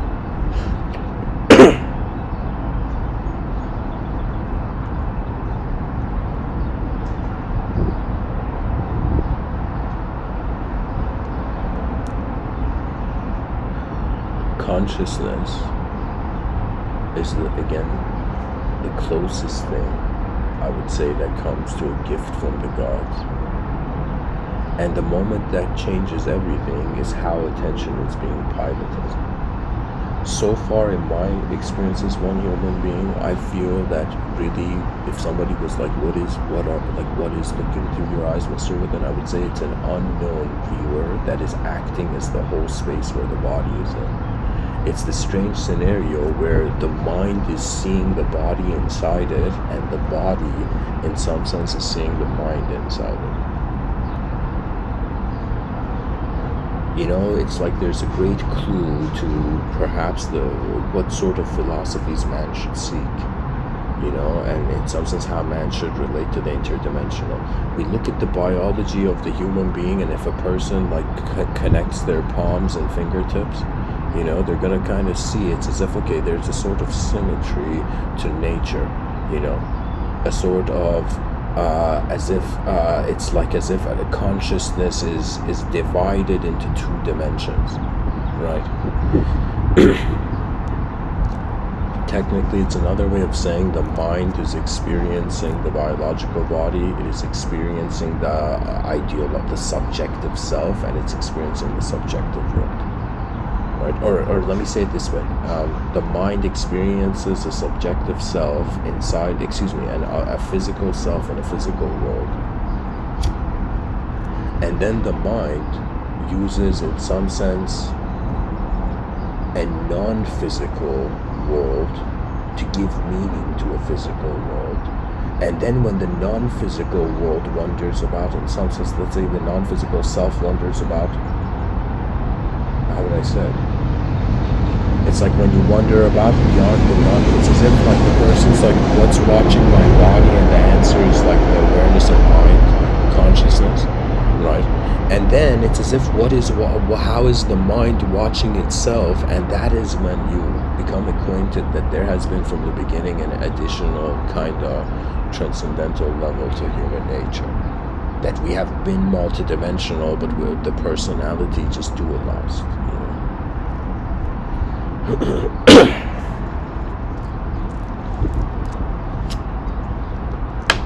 My notepad has 1%. I guess the last thing I would write here: a philosophy of an interdimensional being would be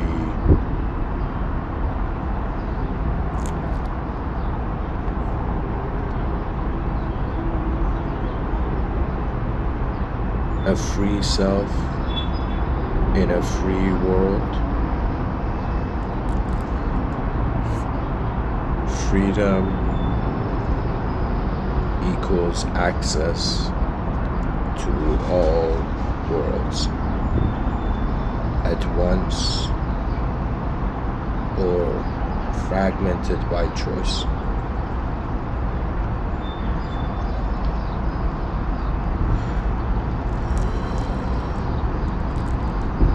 It's as if the greatest it's like there's gonna happen a great inner revolution, and it's as if, like, giants are gonna wake up. And so it's as if the greatness of the potential of the human mind is about what world you see and how you respond to it. This is really like the meaning of life. It's as if the person has to ask themselves at some point, why have my eyes opened and why have I lived in such a way? Right? It's as if, why has attention moved in this way in this part of the universe exactly? And so an interdimensional being cannot be limited by the philosophy of a singular dimension, so technically it would be a sort of infinite change. That means, who knew? Change is alive. A changing world is alive. Life is conditional to change. If people were like statues, there would be no change, right? It's as if like a singular truth.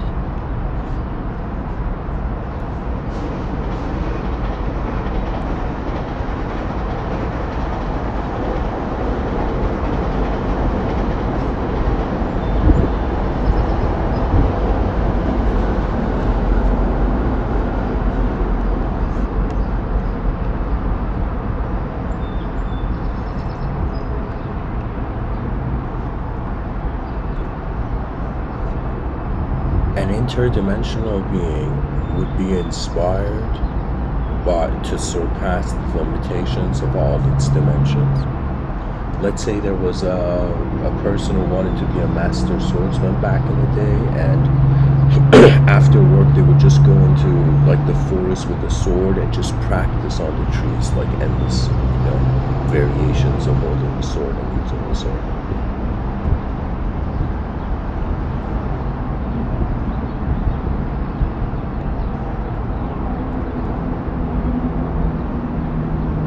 Guys, imagine in the future we reach a point where everybody has a sort of, uninflammable lightsaber.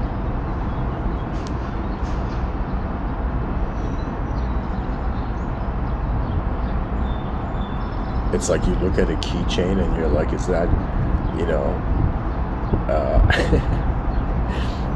it's pretty much lighters are going to be replaced with lightsabers. Who knows?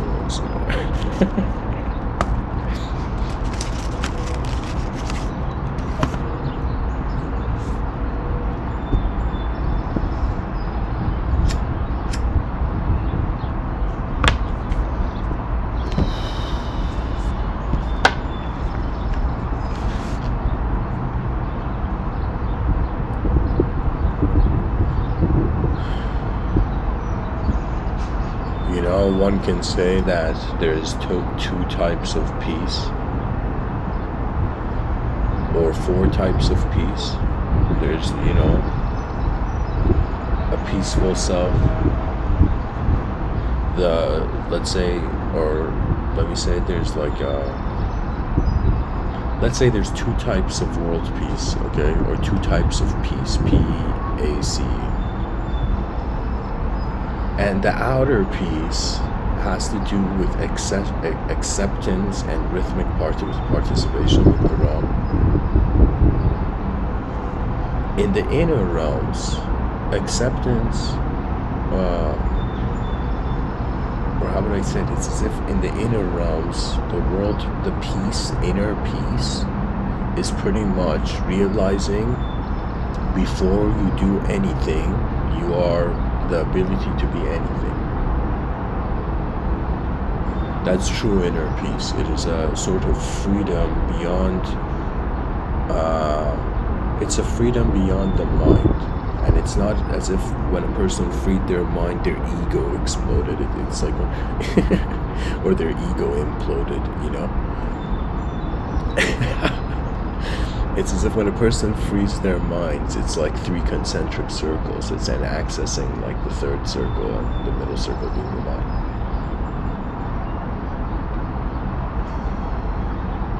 The philosophy of an interdimensional being would be, in some sense, how does it interpret the relation of different dimensions of information, right? Because let's say a dimension is a plane of information, right? And it's as if we're wondering, an interdimensional being, how does it treat a bunch of planes of information intersecting, right? And the interdimensional would be, in some sense, it would be like a point with a bunch of lines in it. So an interdimensional being, its philosophy would be the relationship of as many parallel universes it is considering. You see, it's just freedom of mind. It's as if the species, you know, when it's in anguish and hopeless, it's believing in the number 0 to be the value of everything. It's like world is equal to 0, right?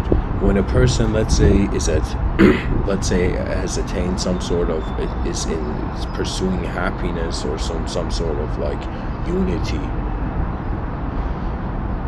that's like, sure, we're it's like we're worshiping oneness, and it's technically, you know, God and the conceivable man being the inconceivable God simultaneously, right?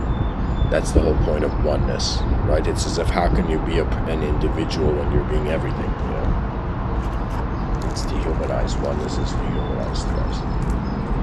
It doesn't mean it's right or wrong. It just means that you're not a persona.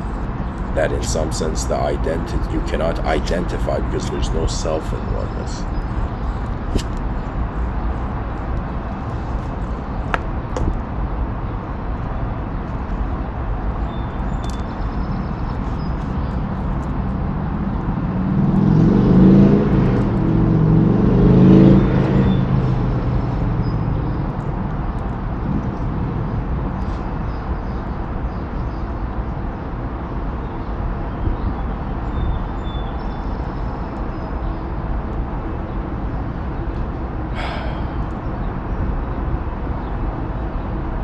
An interdimensional being, we're acting like one, in the sense that if a dimension is a plane of information, then, for example, the 5 senses of the human being are rendering a sort of interdimensional psychological state. That means, imagine it's as if with your 5 senses being received at the same time. It can be seen as all like 5 senses to one self, or it could be seen 5 selves in one sensory moment of perception. Like as if the self that tastes food is different than the self that sees like a sunset, you know what I'm saying? It's as if like that could be seen as an interdimensional relationship. It's pretty much like a sort of, I guess, street smart approach to you know, utilizing abstraction in a metaphysical sense. Like pretty much like, here, I'll say it this way. Imagine you have somebody who's getting tired, and imagine you have somebody who's getting energetic, okay? The person who's getting energetic, their really excitement is it's like uncovering new levels to the moment, you know?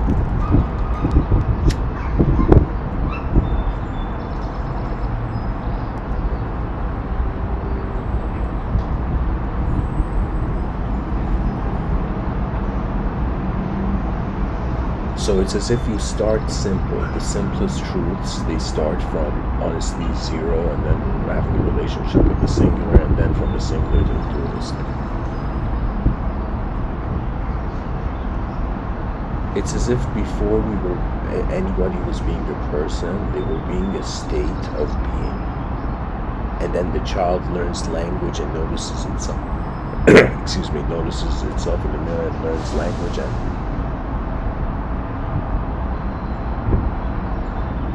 then it all starts from there. For me, the unknown has become the most divine and most fascinating idea. something that we fear, that when we actually look at it, it liberates our perspective. It's as if, what does a species do before it kind of like goes extinct, right? It has to try to see what its most advanced action. Imagine somebody wanted to solve such a colossal problem that they had to study the problem for years before they could even consider any answer to the mystery of human intelligence is similar. We should not ignore inner content to perception and outer content to perception, and rather every person in the species should be able to pilot their inner realms and the outer realms, and be able to pilot their outer realms in whatever inner realm scenario they find. Right, so it's as if like we're wondering about, okay, could the presence of how nature is being hold within itself a state that is collectively superior to how the personality is interpreting nature through language and past image. So technically, the philosophy of an interdimensional being would be a being that is realizing the freedom of other dimensions exists. That means in one parallel universe, the person is like, oh man, I messed up. In another parallel universe, the person is like, oh man, everything went so smooth. And it's this idea that if the other parallel universe exists, the mind has to consider its possibility. It's another way of saying, hilariously, we cannot unsee new dimensions.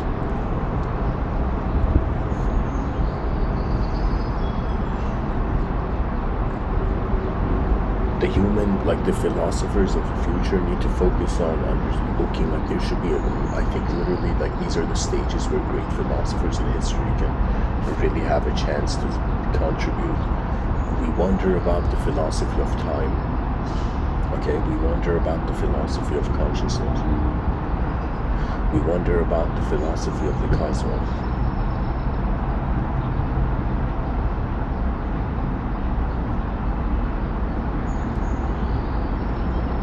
We wonder about the philosophy of the relationship of individuals with collectivism. Like if in the future, let's say, they create this, android which has an AI sort of program in the back, right, which has access to like all information at the same time, right? So imagine like we have the first android philosopher. And this philosopher technically would be a collectivist philosopher. That's how, what I'm saying, it's as if like, where is the, like for example, I'll tell you this.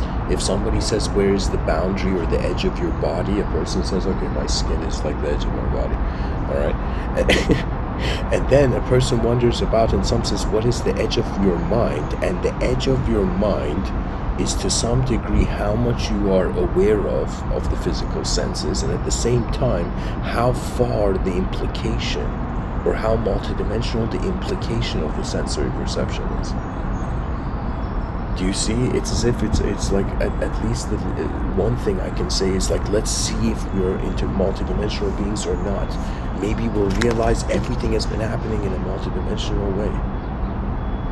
It's just we have identified through a name and a subject and a sort of character and a story with a sort of 1/4 of what's actually going on here. And of course, what else can I say? At the end of the day, we're all voices in the void. Thanks for listening, guys. Much blessings and awesome.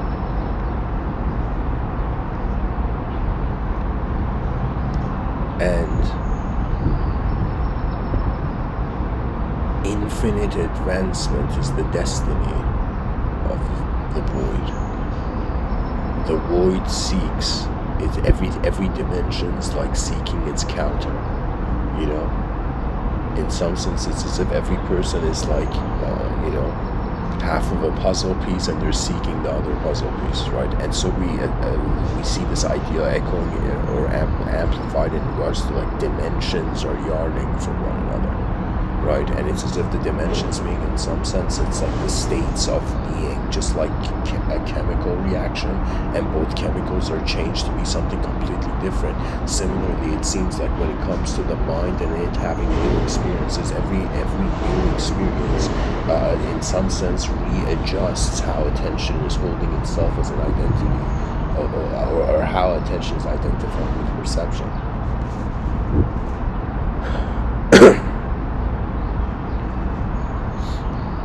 Anyways, guys, thanks for listening. I hope this episode was helpful. Much blessings on us.